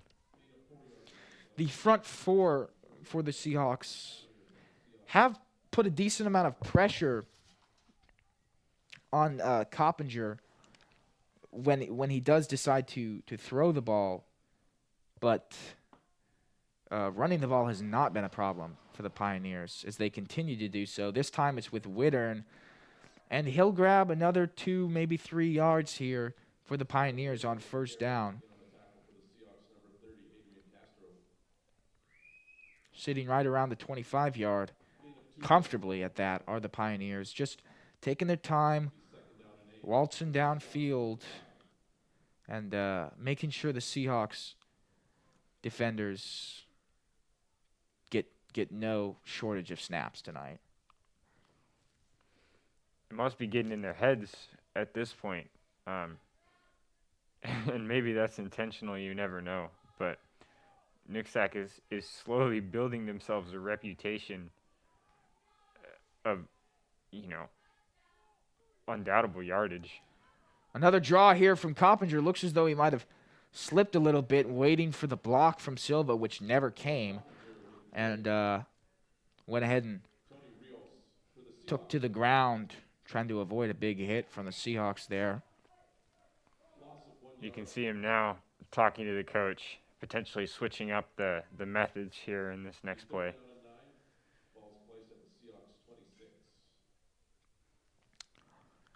So after a loss of 1, Pioneers looking at a 3rd and long. Can they cap this long drive off with some points, or will the Seahawks defenders force their hand and get an important stop here? Coppinger under pressure. He's rolling to the left. He'll pitch it towards Wittern unsuccessfully. Very interesting tactic there by Coppinger. Didn't really throw the ball. Kind of just... That was all in the fingers, yeah. Just poked it towards Wittern. And good coverage from the Seahawks. I mean, would you call that an incompletion off of what wasn't really a pass? I mean, I guess you have to logistically, but I'm not sure I would personally. So a 4th and 9 here, and the Pioneers will stay out on the field as we see Coppinger trotting back into the huddle to give them a play call. This would be a huge stop for the Seahawks if they could get their offense back onto the field and possibly take the lead. Surprising that they're not going for a field goal here, as they're definitely within scoring range. And every point is counting this game. Now Nooksack taking their first timeout of the half. We'll take a quick break and be back with you shortly. See what they have planned on 4th down.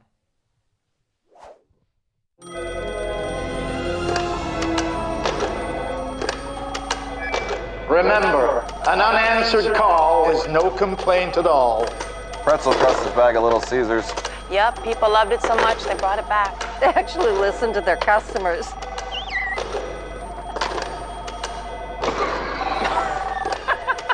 We're not Big Pizza, we're Little Caesars. And Pretzel Crust is back with a cheddar cheese sauce and a soft pretzel crust for just $6. Pizza, pizza. Welcoming you back here to a 4th and long situation for the Pioneers. They've been out on the field offensively for a while now, and they're That timeout, no doubt, a strategic meeting with the coach. Looks like they're planning to go for it. Coppinger will take the snap. It's bobbled, and a fumble by Coppinger. He looks as though he got his hands on the ball first, but that 4th down play blown up immediately. So the Pioneers not even getting an opportunity to take a shot for the end zone. Seahawks will get the ball back quickly. That is a momentum changer and a big play for the Seahawks defensively. They have to be happy with that outcome. Seahawks regrouping here. They'd like to make the same sort of statement that Nooksack was for the first part of their possession. Yeah, in a situation like this, obviously it's still anyone's ball game because no one has the lead, but it's much easier, obviously, to manage clock when you're the one with the football, when you're the offense, and trying to trot down the field slowly and tick the time off this clock seems like it may be the move for the Seahawks. Flag thrown here after the run by Jake Shue, and another one chucked straight up into the air there by the ref. That was a little dramatically excessive, but whatever floats your boat. Jake taking a shoulder right to the side there. Hopefully he's doing all right. He wouldn't show it even if he wasn't. That man is a stud. We'll see the ref's call here. Right now, just pointing at hash marks. And they'll call it holding on the offense. So that'll push him back 10 yards. Not the greatest start on this offensive drive for the Seahawks. No, not. Winding down in this 3rd quarter of action here. Getting close to crunch time where one of these teams is going to have to step up. The question is, obviously, which one is it going to be? See the man with the down pole running all the way up the field there. So still a 1st down. How did they get that far away from the 1st down? That was a massive penalty.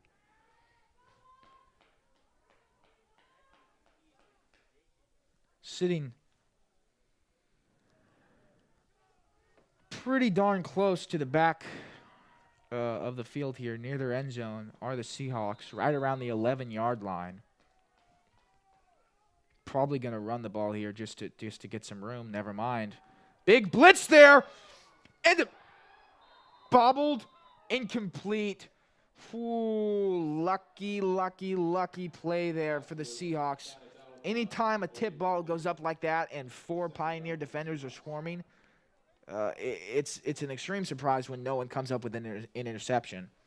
Joe Cutter's definitely looking to the sky, saying thank you. Yeah, his heart rate has got to be up near 200 after that one. That could have left Nooksack a yard off of the Seahawks end zone, if not scoring. Yeah, so. The pressure back on for the Seahawks here. Trying to formulate some offense after that big penalty really cost them offensively. Almost shot did it from again. Cutter. Gage Bureau looks to have the reception. All the Nooksack players and coaches are saying, no, out of bounds. It's up to the Zebras, folks. What do the refs say? They're giving it to him. Inbounds. Great effort and catch made there by the senior Gage Bureau.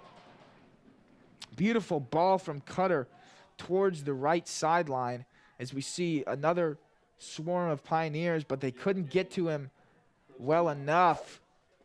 Huge reception there by Biro, and yet again, the air game is saving the Seahawks right now. Can they continue to move forward? They've still got a menacing 13 yards to go here, even after such a big play, because of how much the penalty impacted their field position.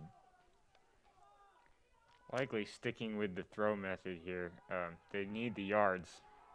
And he'll send it to the middle of the field this time, a little too far for Biro. No flags thrown there. Clean defensive play by Silva. Seahawks will be likely punting here, and as they probably should, nearly 13 yards off of a first and on their own turf. So as we've kind of settled into the second half of play, yet again, kind of a similar narrative to the first half. 2 quick touchdowns fairly early on, and now the defense kind of starting to pick back up and make its mark here in the second half. That one definitely did not come off of Hayden John's foot in the way that he wanted it to. Pioneers now getting possibly their best starting field position of the night off of a fairly inconsequential punt by Hayden John. Sitting right around the 42-yard line will be Cody Coppinger and the Nooksack Valley Pioneers. Can they formulate an offensive drive to put them ahead and get them a score here, whether it be a field goal or a touchdown? We'll just have to see. It's interesting that they continue to use Hayden John as the punter, and obviously he's got some skills, but he's not listed here as a kicker on our sheet. Pitcher to Silva, ran down by Joe Cutter. Great play there defensively by Cutter. And this one's actually going to end up losing them yardage, them being Nooksack Valley. And now looking at a 2nd 11 after the tackle by Cutter there behind the line of scrimmage. Right now, the ground game not working super well for either team as compared to earlier throughout the game. We'll see if the Pioneers get risky here and try to air it out a little more. Noise being made from the fans as Wittern gets the handoff. He'll march forward for a solid gain and set the Pioneers up with a manageable 3rd down. The Pioneers, again, making big runs. It seems like they're a little bit all or nothing. They oftentimes go backwards just a little bit, but usually countered by 7 or 8 yards in front of them. Net positive, obviously. Seahawks not so happy about that. Here on a 3rd and 5, yet again, a big 3rd down here. Coppinger will take it himself. He looks to have room on the outside. Very close to the 1st down. Cody Coppinger with the carry, in on the tackle for the Seahawks, number 2, Joe Cutter. Just a few seconds left in the first half here. They'll probably wait, or 3rd quarter, my bad. As the 3rd quarter comes to a close, we'll see a 4th down as we come back. Don't go anywhere, folks. Very exciting 4th quarter coming up. The Action Club is a Kiwanis club for adults with disabilities. Every second Saturday of every month, you can head to the Port of Anacortes web lockers at Seafarers Way and Q Avenue. Once there, you can recycle your computers, monitors, laptops, tablets, Kindles, portable DVD players, e-readers, and televisions. The money we collect during the e-cycle is used in several ways to benefit community service projects. Thank you, Aaron.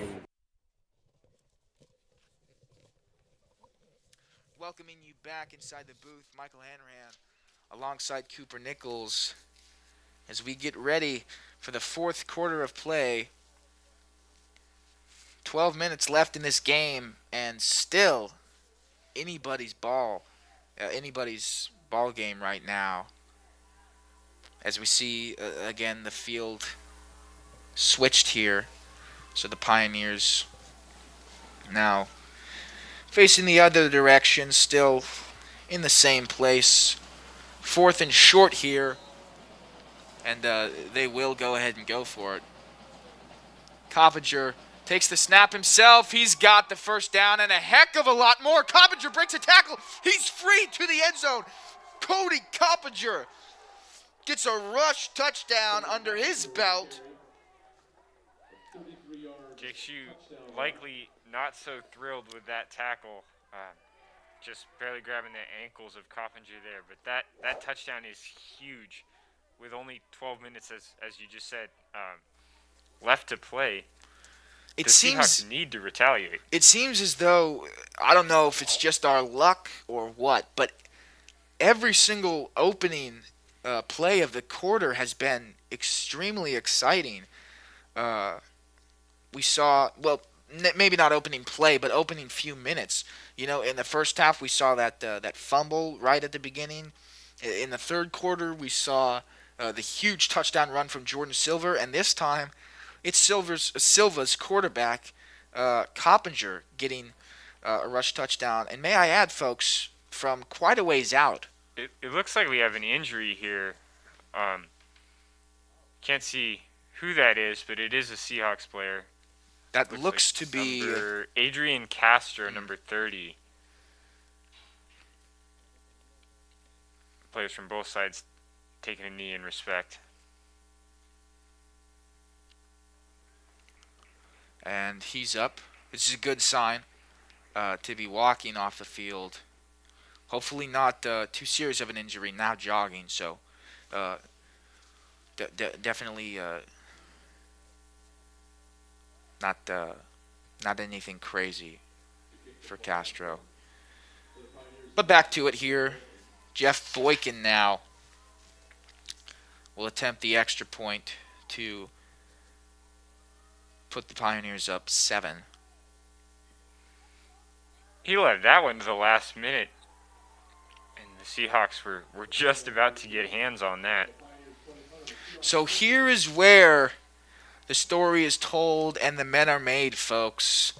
We're winding down toward the end of this ball game, and Nooksack really powering their way to a lead here. The run game has been pretty solid for them all night long, and so it continues into the fourth quarter. Just 7 seconds off the clock, and the Pioneers are up 7 just like that. So far, a pretty balanced game. We've seen big throws and big runs from both sides.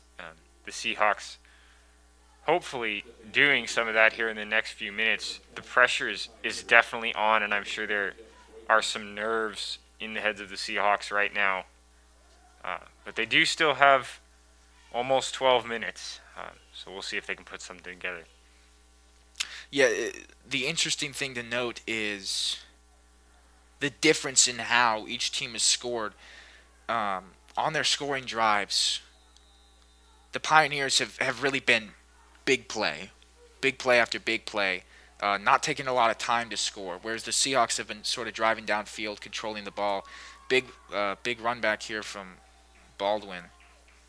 Good starting field position at the 40-yard line for the Seahawks. But yeah, the Pioneers have an ability to just go all or nothing, really, and it's worked thus far for them.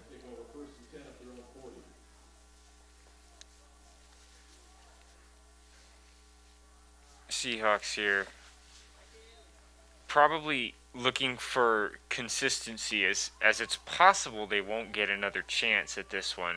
With 12 minutes, we may see 3 possessions, but it certainly could only be 2. Cutter gives it to Shue. Not a lot there. Shook off one tackle quickly and slams his fist on the turf there out of frustration. He wanted more off of that, you can tell. it'll be interesting to see. I doubt that the Pioneers won't get at least one more offensive possession. It'd be a very curious case to see the Seahawks carry out this drive for over 11 minutes. But I think now, especially if the Seahawks don't put up points on this drive, the Pioneers are going to look to the run game to try and take time off the clock. But ironically, the run game has kind of led them to touchdowns, so it may increase their lead or just give the Seahawks less of an opportunity to score. All of that depends on how this drive actually goes for the Seahawks as Cutter takes it forward for a few on second down. The offensive line of Nooksack has been really strong throughout this whole game. Seahawks consistently being stopped after just a few yards. There is a wall there, and their players a little bit bigger, which probably makes a difference. Does play a factor, yes. Indeed, that's the defensive line, rather, for the Pioneers. Yes. It's easy to make these mistakes when you're living in the moment, folks. We're just too nervous up here to get everything right. Cutter now on third down in the shotgun. Takes the snap. He'll look for a throw. He's got some time. He'll air it out to the middle of the field. And Jake Shue is running back. Don't hear that a lot with the reception. Now he's down a little bit. Got hit pretty hard there by the Pioneer defender. But he comes up big for the Seahawks on a nice gain. He's going to take a snap off at least here. But gets a tap from head coach Chris Hunter. Certainly well deserved. That is not his job, but nonetheless he executed it with precision, making probably 20 yards, maybe not quite for the Seahawks. And it's funny when you recognize on paper, Jake Shue, 5'11", 205. He looks like a power running back. But he's opening up his game here in the late stages of the fourth quarter to allow his team more opportunities to score as Cutter's taken down pretty easily near the line of scrimmage. Losing a little less than 4 yards there. But we've seen a lot of, first two downs are just getting a feel for it, and big plays in the third and fourth. We may not see much of a kicking game this late because 3 points won't do. They need 7. Shue back in the game quickly, just a testament to his toughness as a player. And a fake to Shue gives Cutter a play-action throw. This time it's a little too low for Jacob Baldwin near the right sideline. So the Seahawks now facing a third and long. You've got to imagine if they don't come up with this, they'll probably go for it on fourth down to try and keep their offense on the field. Really don't want to walk away from this drive with nothing.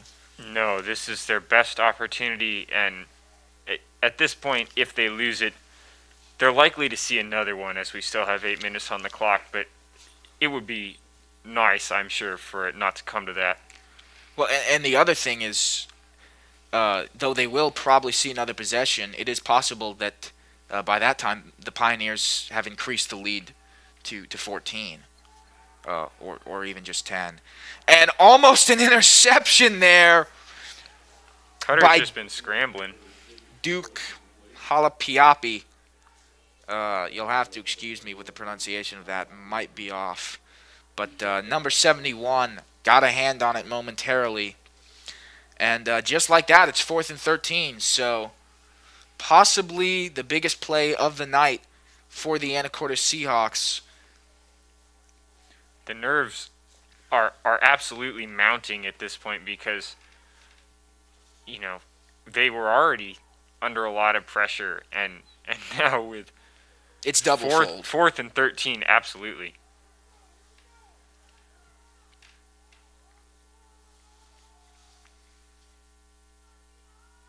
Cutter will take the snap, and he will look to pass. Pressured quickly, but gets away from it. Now he looks to run. He has the speed. Can he get there? It looks as though he will. Just past the 25-yard lines. 25-yard line, out of bounds goes Cutter. And it looks as though that's going to be enough for the first down. My goodness, the quarterback play tonight has been special from both teams. Absolutely. They took the risk as we expected, and man, when he was in the backfield at the half field line, I was not expecting that to go well, but he saved it.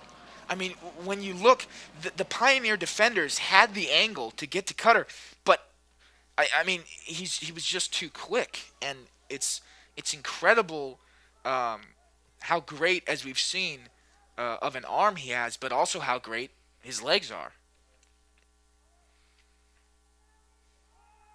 This time he'll designate Shu for the carry, and Shu will get a decent amount of yardage there. Call it 5 on first down.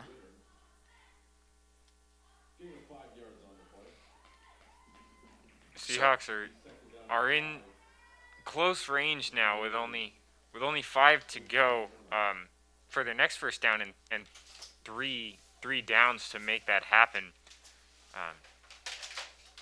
They have a little bit of wiggle room, but certainly still the pressure is on. Cutter now looks for the screen. That's Hayden John. And he'll dice through a couple tackles. Into the end zone goes Hayden John. Oh my goodness, folks. Just like that, it's a tie game. Still 7.5 to play. Hayden John off of a throw from Cutter. Just a basic screen. And he's able to get through a couple tackles near the sideline and frolic his way into the end zone for a quick 6. Anacortes really took that from the 40-yard line to the end zone in less than a minute on the clock. And as we've seen all night, when it happens fast. You don't have to get big plays in a row. My apologies for claiming that as a tie game. They still have to get the extra point for the cherry on top, which they will do. Caleb Nelson puts it perfectly through the uprights. And we're back where we started, 21-21. The Seahawks not ready to give this one up.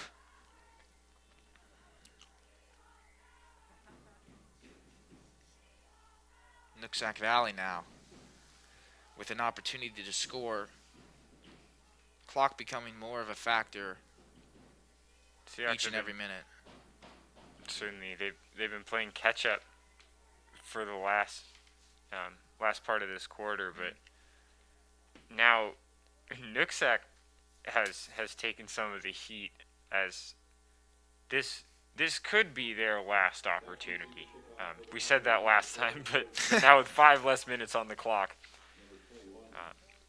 the Seahawks might be able to just stall them out,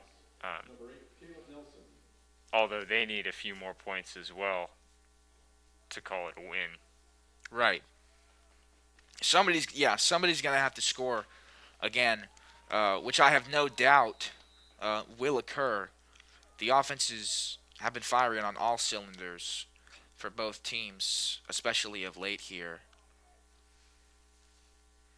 So Nelson will send it downfield. Strong kick from him, and Silva will go ahead and let it roll into the end zone for a touchback. Pioneers will start this drive at the 20-yard line. With 80 yards to cover, I've been used to saying Joe Cutter. Right. It's hard not to keep his name out of the conversation with the way he's been playing. But go ahead. Well, with 80 yards, you got to wonder if this is going to become a game of field goals. As it'd be a whole lot of ground to make it all the way to the end zone. And 3 points will do it for either team right now. This is true. Of course, I think in the minds of both coaches, they're saying, we've seen their ability to score all night as Scout Wittern turns up the gas and gets it past the 30-yard line for a first down immediately. But yeah, if I was a coach for either team, I'd be thinking I wouldn't be satisfied with a field goal because the way these offenses have been playing, it's hard not to expect a touchdown, honestly. Yes. We haven't seen any field goals yet tonight, other than, of course, the extra points. And, likely to continue. We did see one attempt from the Seahawks, but ill-willed, and here's Coppinger, scoops it up on a low snap. Almost tackled by his own player there, number 51. That is his brother, in fact. Nooksack has put their roster all out of order, which is increasingly frustrating up here. Well, we go from 2 to 43 back to 4. Okay, let's not blame Nooksack too much, because that might give us some bad karma. Likely so, and we certainly have our own inadequacies. Anacortes trying to make some noise here this time. It looks as though it's worked as Witten picks up the botch snap. My goodness. He took that for 3 yards in spite of 4 players trying to put him down at the 20. So they lose about 12 to 15 yards as the ball rolls back towards their end zone. But Scout Wittern scoops it up as if it's a pot of Jell-O and just marches down the sideline to create actually a positive gain for the Pioneers here.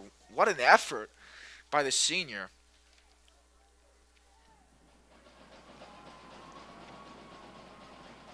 Third down here for Coppinger and the Pioneers. And he'll take it himself. It's worked thus far, and so it continues. Is it enough for a first down, though? Looks as though the refs will mark him short. Be about 4th and 1.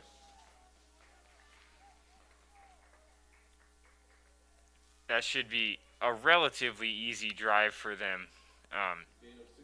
They've been pretty consistent with their running game, and you can usually just smash through for a yard there. But even after the first down, they're still on their own side of the field, so there's a lot of ground to cover. Yeah, we'll see tactically how the Pioneers decide to play this. Obviously, their run game, while it hasn't been extremely complex, it has been efficient. So the Seahawks defense will look to make a stop. Would that be a timeout? Or it will indeed. Nooksack taking their second one. Big 4th and 2 coming up here, folks. Tie game here in the late stages of this 4th quarter. We won't even take a break for this one because we're too invested in it. Tension all throughout the stands. You can hear it from the Anacortes fans and surely the few fans that made the trip out from Nooksack.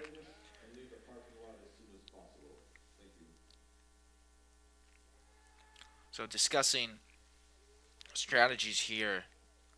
As time becomes a factor, that certainly becomes a lot more complicated and a lot more important. Of course.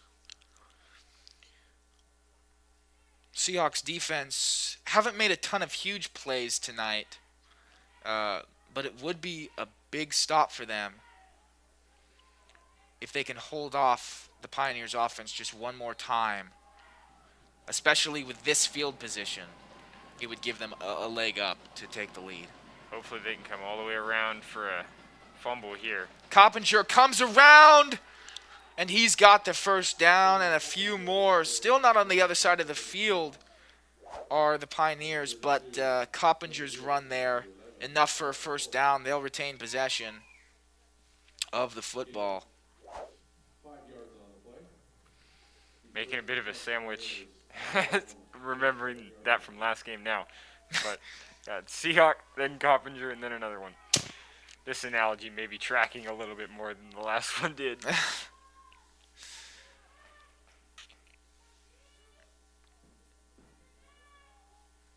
We've seen a handful of plays where the Pioneers have elected to have Wittern and Silva in the backfield, this being one of them. This time they'll give it to Silva. He makes a couple cuts and works his way up to the 50-yard line, maybe a little farther. It's still going, folks. Surprised the refs didn't blow that one dead earlier, but Scout Wittern with the carry in on the tackle, the defensive line for the Seahawks. Still shy by a hair of the 50-yard line. We're looking at 2nd and 7 here. Pioneers side of 50-yard line. And just like that, we're approaching 2 minutes left in this game. Where the 2-minute warning will occur. As Wittern will take this handoff and march his way forward past the 50 towards the 45 of the Seahawks. With the way they're playing this possession, the Seahawks may not actually have another opportunity to score. I was actually just about to refer to that. Sorry to take that away from you, Coop. Not at all. They've been perhaps intentionally killing time. Yeah, actually. no, definitely. That hadn't occurred to me yet, but the run game is likely on purpose. If the Seahawks do get an opportunity, unless it's due to a fumble or something, they're not going to have much time at all. So Coppinger, once again, will take it himself. This time it doesn't really work out, folks. Lost yardage there off of a big tackle. Just like that, it's 4th down, sitting in a very different position than they were at 2nd and 7. There isn't much point in punting right now. No, they've got to go for it if they want to come out with a win here. As we see some substitutions being made for the Pioneers. 20, Jeff Boykin going in, and 22, Joel Lopez-Diaz. Oh, looks as though they will punt. As Coppinger came out, that's kind of the signal to us, because he wouldn't take any snaps off if they were actually playing offense. So they will go ahead and boot this one up, and it'll sail out of bounds around the 37-yard line. The Seahawks will have an opportunity to score here with 1:58 left to play. It was a bit surprising. Not that I'm any expert on football strategy, but I'm not seeing the advantage of that punt, other than perhaps looking for a tie rather than a Seahawk victory. They didn't want to lose it on their 50. I think what becomes a factor this late in the game is really the importance of field position, because if you do elect to go for that 4th down and you end up missing it, which isn't likely, because we've seen the Pioneers come up with some big 4th down plays offensively already. But if the Seahawks get a defensive stop, they've got it on your side of the field with an opportunity to score easier than if you elected to punt the football, which they did decide to do, as Cutter grabs a few yards on 1st down, maybe 3, up to the 40-yard line, so a 2nd and relatively manageable coming up, call it 7. Nooksack would probably like nothing more right now than picking a pass, but Seahawks not giving them an opportunity, at least on that 1st down, playing their run game as we've seen so much of. Clock continuing to wind down now. The Seahawks still have all 3 of their timeouts in the second half of play, which are probably going to have to start being used, especially when they're only picking up a couple yards, if that. With the clock running and only, not only, I don't know why I said that, they've got 60 yards to move here. With 60 seconds left. Oh, absolutely. Yeah. And the clock's still going while they neglect a timeout here. They certainly aren't giving Nooksack any opportunity to respond.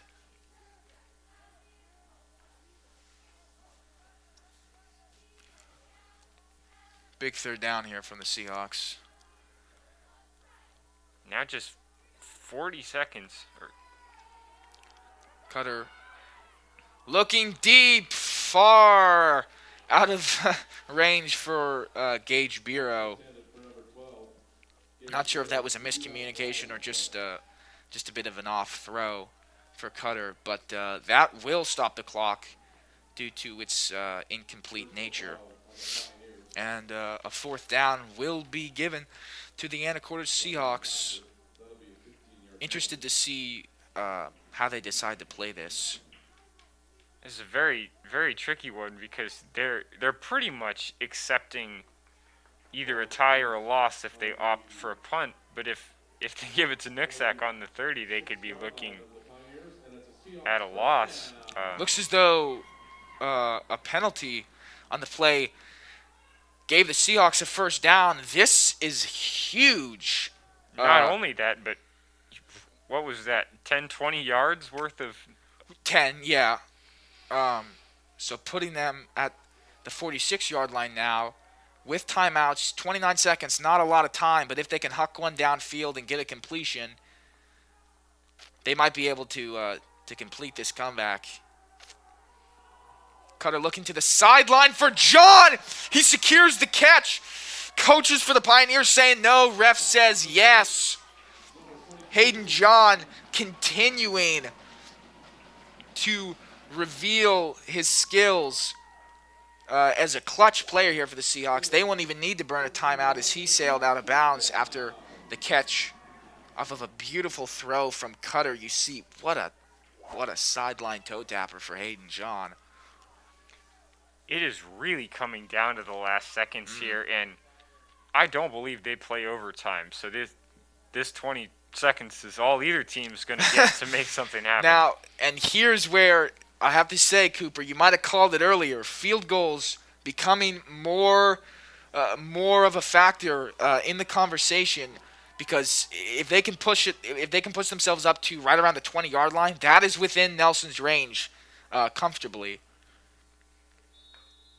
Flag here.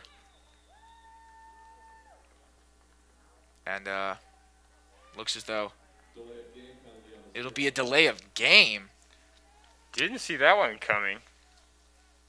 That's one that really doesn't have an excuse to be given. It was so much. It's more of an unawareness situation, which is really unfortunate. That definitely makes that field goal a whole lot trickier. They are well out of range right now. Cutter will take the draw, looking to the far sideline. He's running, and he may have caught the first down there. Now pushing towards the red zone of the Pioneers, and the clock yet again will stop without the necessity of a Seahawks timeout, because Cutter was able to control that and put it out of bounds. What a run by Cutter. He's continually making his mark as an elite passer and an elite runner here in the late stages of this game.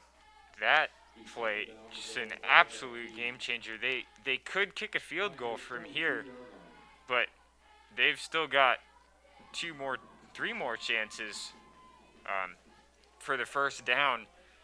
All that they really, really need to do at this point is not give up the football. Maybe wish you hadn't said that, Cube. That is my bad. Cutter will huck it for Biro. Out of bounds, flag thrown. Is this a PI call? If it is, they'll get the ball at the 1-yard line.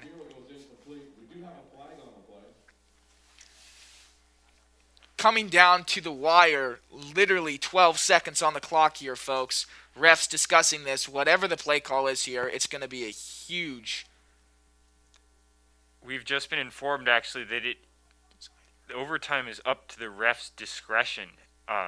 So if we see no... the Seahawks are... I mean, we'll see what this call comes out as. They are in field goal range, but we may see overtime here. They went ahead and called it. That's an offensive penalty, and that's going to push them back. So the idea of scoring here at the end of the game becoming less and less of a reality for the Seahawks with only 12 seconds left on the play clock and sitting at the 38-yard line. That's a lot of ground to cover in a short amount of time. Yeah, that penalty was huge, and they might be regretting now not opting for the field goal when they had the chance, albeit the odds of this kind of outcome are low.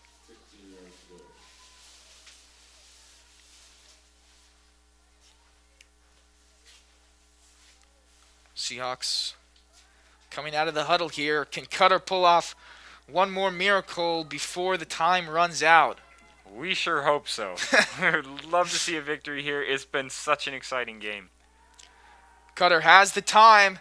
He'll look to the middle of the field. Great defensive play there by Scout Witter, and Carson Ports getting really his only involvement of the game thus far as a receiver. Not a lot of balls have been thrown his way.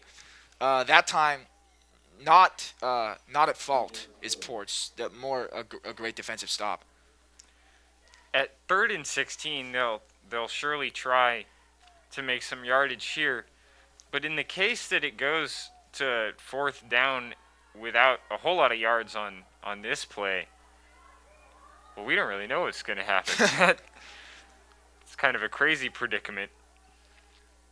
All the more exciting, though, the mystery of how this ending is going to unfold as Cutter takes the snap.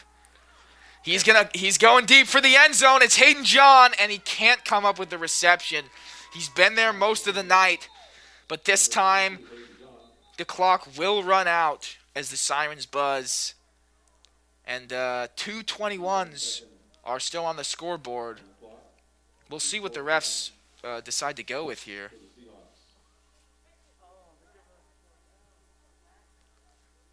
Looks as though they're going to leave 1 second on the clock and actually give the Seahawks a 4th down opportunity. And now they will take a timeout to discuss things before this 4th down. This may well be their very last chance at something, and it's going to have to be a big throw, folks. We'll certainly be looking at Hayden John and potentially Carson Ports, who just sort of made his first appearance tonight. Either way, this will be exciting. Certainly, we hope in the Seahawks' favor.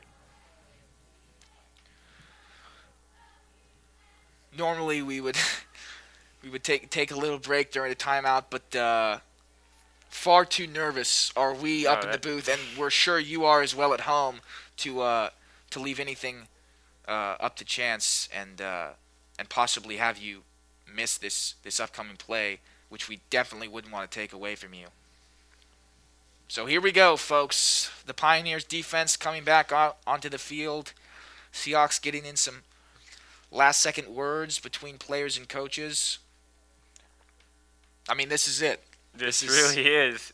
We'll have to see if and it looks like they are sort of lining up further back because the play is going to have to end up back there one way or another. The Seahawks have no other options. They have no more chances. This is all or nothing. So you see most likely just a 3-man rush from the Pioneers.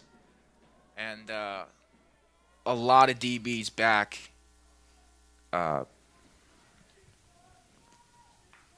Cutter will take the snap.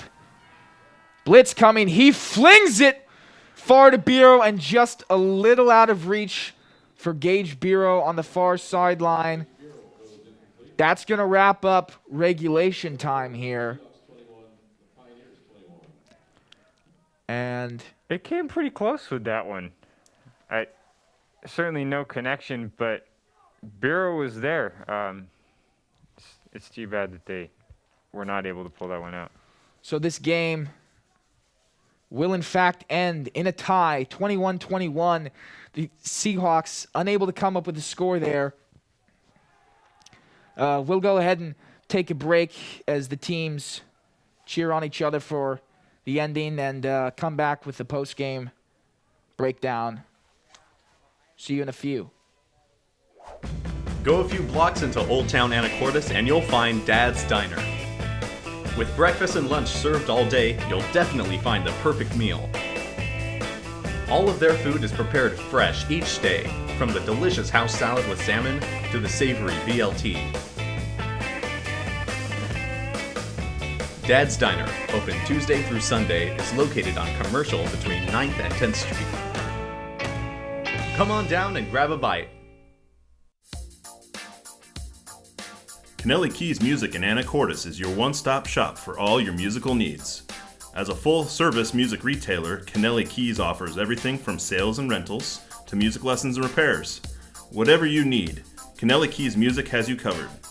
Visit our website at KennellyKeysMusic.com, follow us on Facebook, or stop by the store and speak with our knowledgeable staff. And make sure to check out our new music hall. Kennelly Keys Music, located at 1904 Commercial Avenue in Anacortes. Folks, we've misled you for the last time. This game is not over. Sorry to cut you short, but this time we will be going to overtime. Our hearts are in our throats. Holy moly. We just had the coin flip. We thought we were wrapping up. The broadcast crew thought we were wrapping up, but no. We're going to keep playing. I mean, I love it. Yeah, we no really doubt. don't. We don't want to leave this. We don't want to leave this game on a low note, which kind of would have been the situation had the game ended in a tie. So now we're going to see one of these teams come up with a score. Hopefully, it's the Seahawks. Then again, it could go either way. And 3 minutes on the clock for overtime, already winding down. Not totally sure what's going on right now. Nooksack is still. This is uncharted waters for us. But Anacortes will have the chance offensively to start here after the coin flip. So it looks as though no kickoff will take place, and it'll just go right to the source for the Seahawks. Excuse me, the Pioneers with the ball, rather. Seeing Joe Cutter and Jake Shue right next to each other had me thinking they were on offense, but of course their talents take them to the defensive side of the ball here too, as Silva takes it for a few yards, but a big tackle by Tony Rios. He's excited about that one, throws the flex toward his teammates, and they're happy for him too. Then again, Silva did still come up with some yardage here. The Pioneers in a really convenient spot here. Started the drive at the 25-yard line of the Seahawks. Now they're at the 21. Many of the fans here in the stadium are on their feet. This is it. Trying to make enough noise to rattle the Pioneers. Will it be enough? This time, Coppinger takes it himself, jukes a couple times, gets a cutback, and enough for a first down. Goes Cody Coppinger. Almost dragged along there by his teammate, but it made a couple yards, and it all counts right now. As Liam Ufkis come into the game for Braden Thomas. So a first down for the Pioneers. If they're as nervous as we are up here, I don't really know how they'd be able to keep playing. So obviously they're not. This time, Scout Wittern in the backfield alone. And Silva's out wide. Botch snap again. Wittern picks it up. Tries to keep the wheels turning, but a big hit comes through from Adrian Castro and Tony Rios. Tony Rios was able to slow him down, and Castro came in for the finish. This game really is coming down to that overtime coin toss. That made a huge difference, giving I'm assuming that was the deciding factor between Anacortes and Nooksack getting the ball. But when you start from the 25, there's not that much ground to cover. No.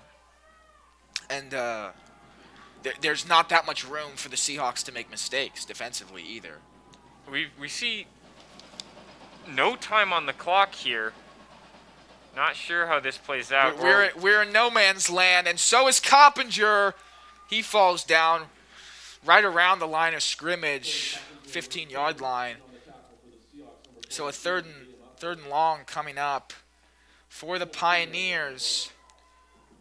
Now, it may be a requirement that they do not kick a field goal, as they were almost already in field goal range when they started. If it wasn't, I don't see why they wouldn't have.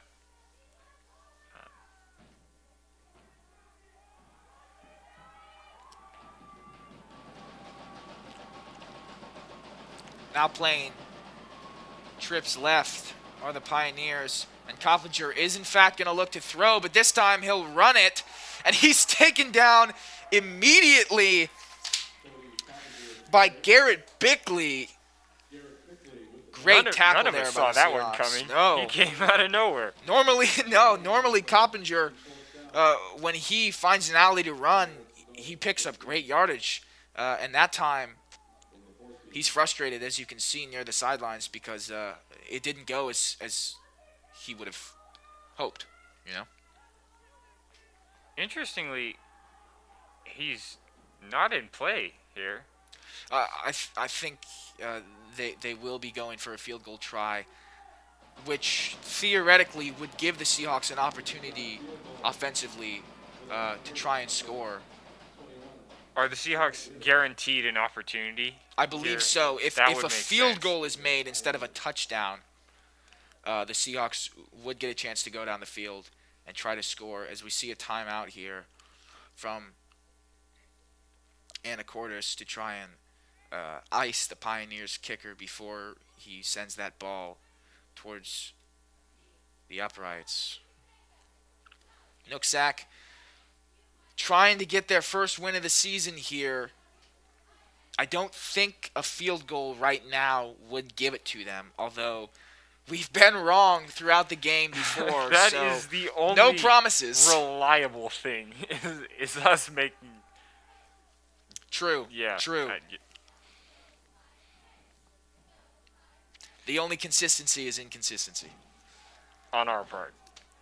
Yes.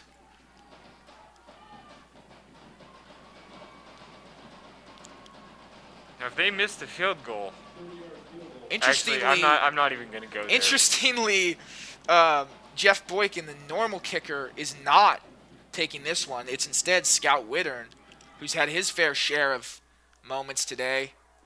And it's through. 3 points for the Pioneers. So they're not celebrating excessively, which leads us to believe that we were in fact right, and the Seahawks will have an opportunity to try and score here. If they score a field goal, NFL rules tell us that whoever scores after that would then be awarded the game. If the Seahawks marched down and made it 24-24, then the next team to score would take the win, whatever their method of scoring would be. But may not be the same in high school, so we'll see what happens. But it looks as though they will get the same starting field position, just 25 yards from the end zone, and from a win, if they can put it through that line.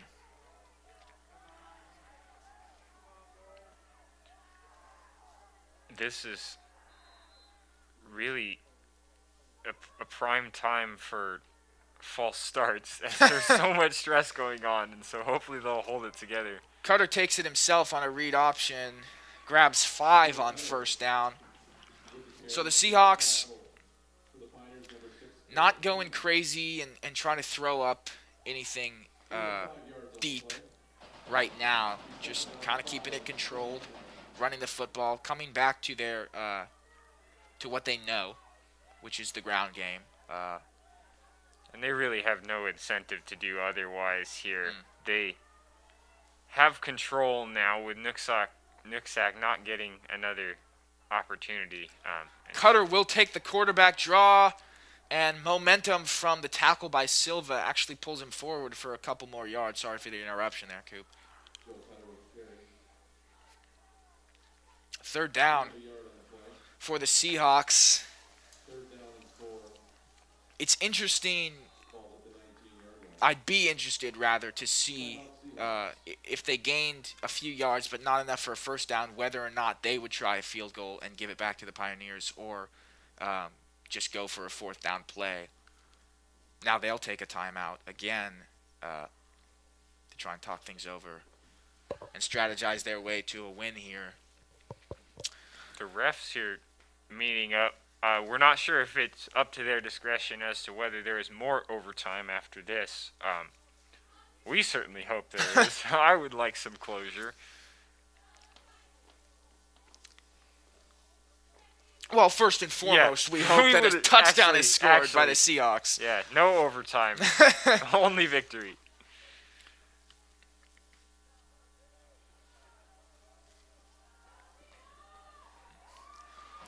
Fans trying to stay excited here.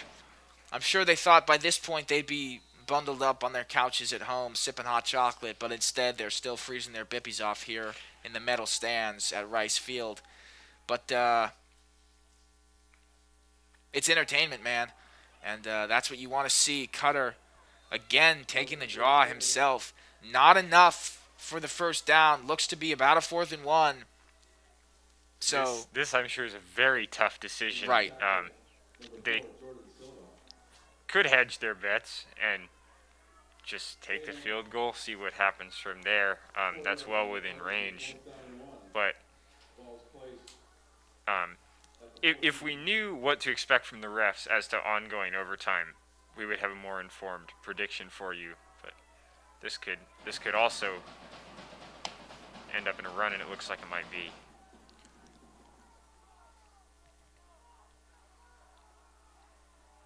Cutter will take the snap and take it himself. Looks as though he's got enough for the first down. And he does to the 18-yard line, to the 13-yard line, passing the 15-yard line mark. It will send the Seahawks forward for a first down. Time on the clock, not a factor right now, as it's been at the 0 mark for quite some time. 4 downs and 13 yards to a win is probably a pretty good place for the Seahawks to be right now. But Michael's not happy. Not sure that was the sentence to construct at this moment, but that's all good. Cutter again taking it himself for what, the 4th straight time, and able to get back to the line of scrimmage, maybe a yard out of it, but not the same outcome as it had been the last 3 attempts for Cutter. Pioneer defense kind of starting to get a hang of this quarterback running strategy the Seahawks are putting up. Oh, okay, you want to draw on us? We'll get to you quicker, you know? We've been sort of on the Seahawks today for making their runs all up straight through the middle as compared to Nooksack's more variable approach. Yeah. But it seems like that might have been the right call because the outside defenders from Nooksack have been making stops on Cutter and Jake Shue tonight on the Bureau, outside. the lone receiver, outright. Flag Touchdown, on the play. caught, but as Cooper just said, a flag is down on the play. Joe Cutter not looking so good, being supported by his teammates. Cutter got hit in the mouth before that throw. And by the mouth, I mean his entire body. That was a fierce hit. He's on the ground. He's struggling, folks. As players take a knee,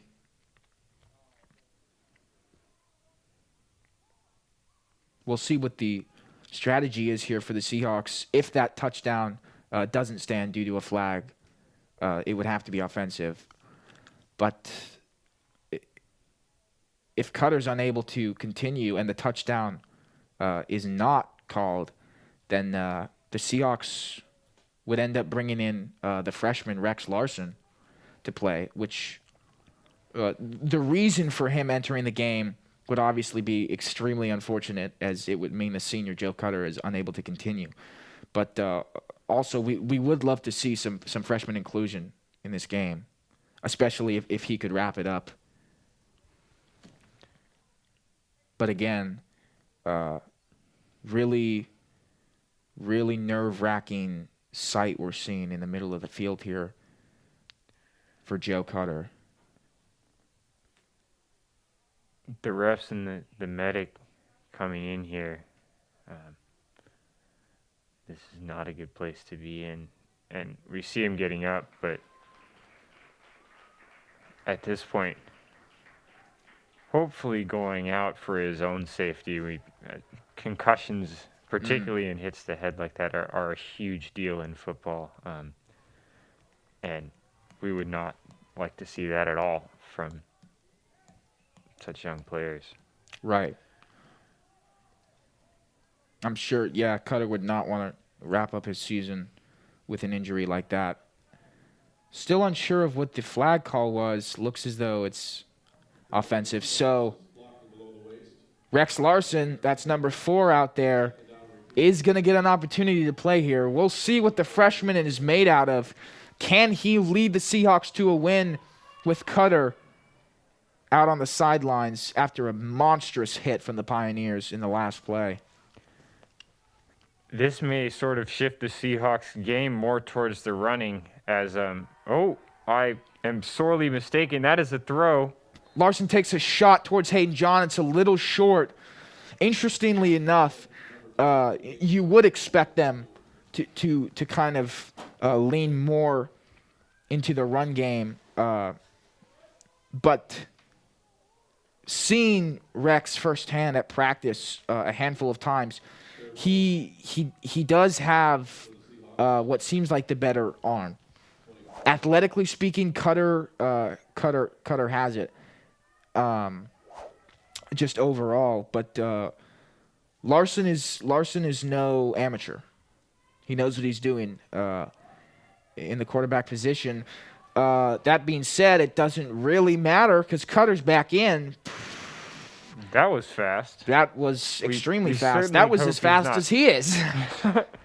Hopefully not rushing it for the sake of the team. Cutter gets blitzed again. Trying to escape the pressure. He will. Throwing on the run. Much too far for Jacob Baldwin.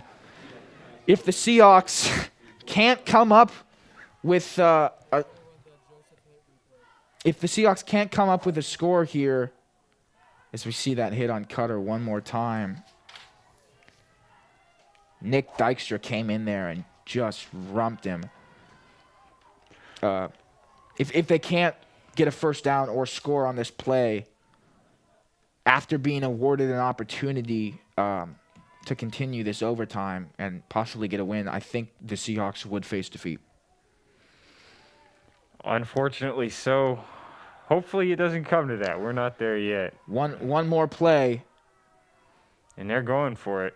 There's no they have to, yeah. Down by 3. They need a touchdown, really, or at least a first down. Gage Bureau can't secure it, but a flag flies. Is this PI?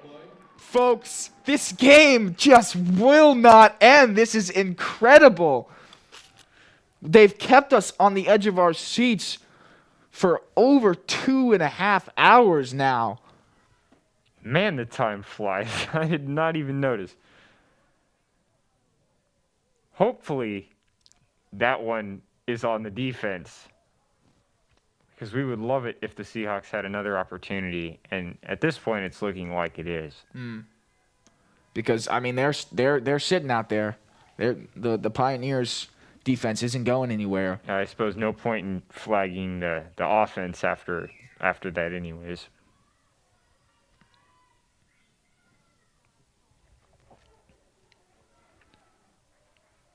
So the Seahawks. Yep, pass interference by the Pioneers. That's going to give the Seahawks a first down. Now at the 14-yard line. And Larson is actually going to come back out. It looks like they may actually be sticking with a fourth. I'm not aware of the rules, but the man with the sign is... This is true. Unfortunate. Larson, though, I'm sure excited to get another opportunity after not being able to connect that last one. He would love. Okay. Oh, never mind. So the fourth down, because it is still a fourth down, they're going to look to kick a field goal.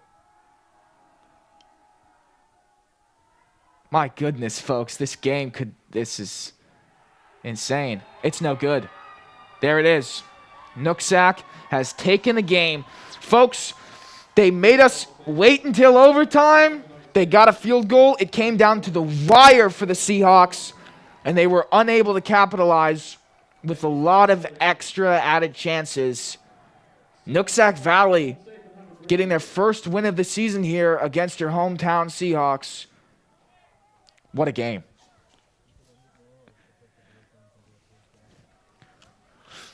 As they shake hands, we'll go ahead and take a quick break, bring you back for a post-game breakdown. This time, we're not lying. There's no extra overtime. We'll be back shortly, folks.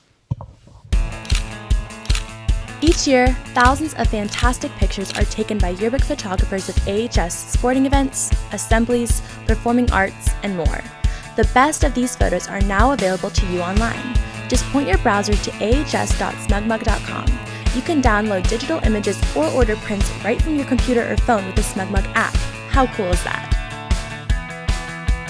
Support the rhododendron and your students by using ahs.smugmug.com.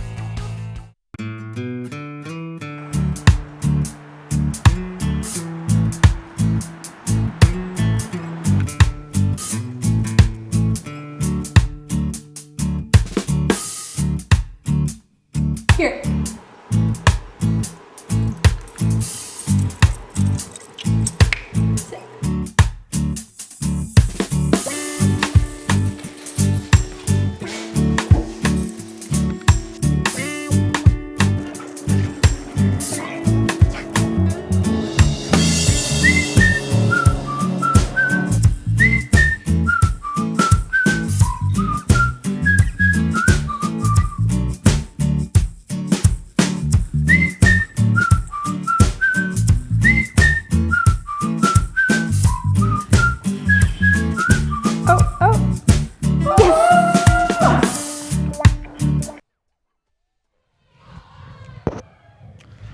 Welcome back, folks. After a somewhat crushing defeat for the Seahawks, gotta be a disappointing finish there. But nevertheless, what a game. Absolutely. They may have come into this one hoping for the win, and they can't be happy about the outcome. But, man, both teams played well. That was exciting to watch. There was great throws and runs from both sides. Wouldn't have wanted to be anywhere else tonight.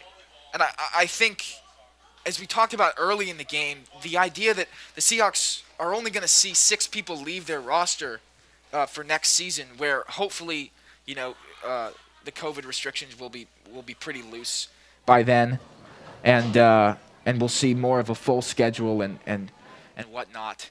But the Seahawks really have some potential looking forward. Absolutely. The season this year is short, and we're not sure how many more games they'll see. Hopefully a few more Seahawks victories this season, but looking to next season, it should be a great place to be for the Seahawks. So Nooksack Valley able to pull off what we would consider an upset coming into this game with no wins on the year. As we look at some of the highlights of the game here, the opening play really told you that it wasn't going to go the way it did after Nooksack made an immediate mistake and gave the ball right up to Anacortes off of a fumble. But they were able to pull it out in the end. They were, and absolutely the way they started was not an indicator of the way they finished in the slightest, and it's a testament to their mental toughness. That's not a great way to put that, but they were able to compartmentalize that first play and come back strong for the win. Yeah, definitely. Throughout the game, we saw some amazing plays.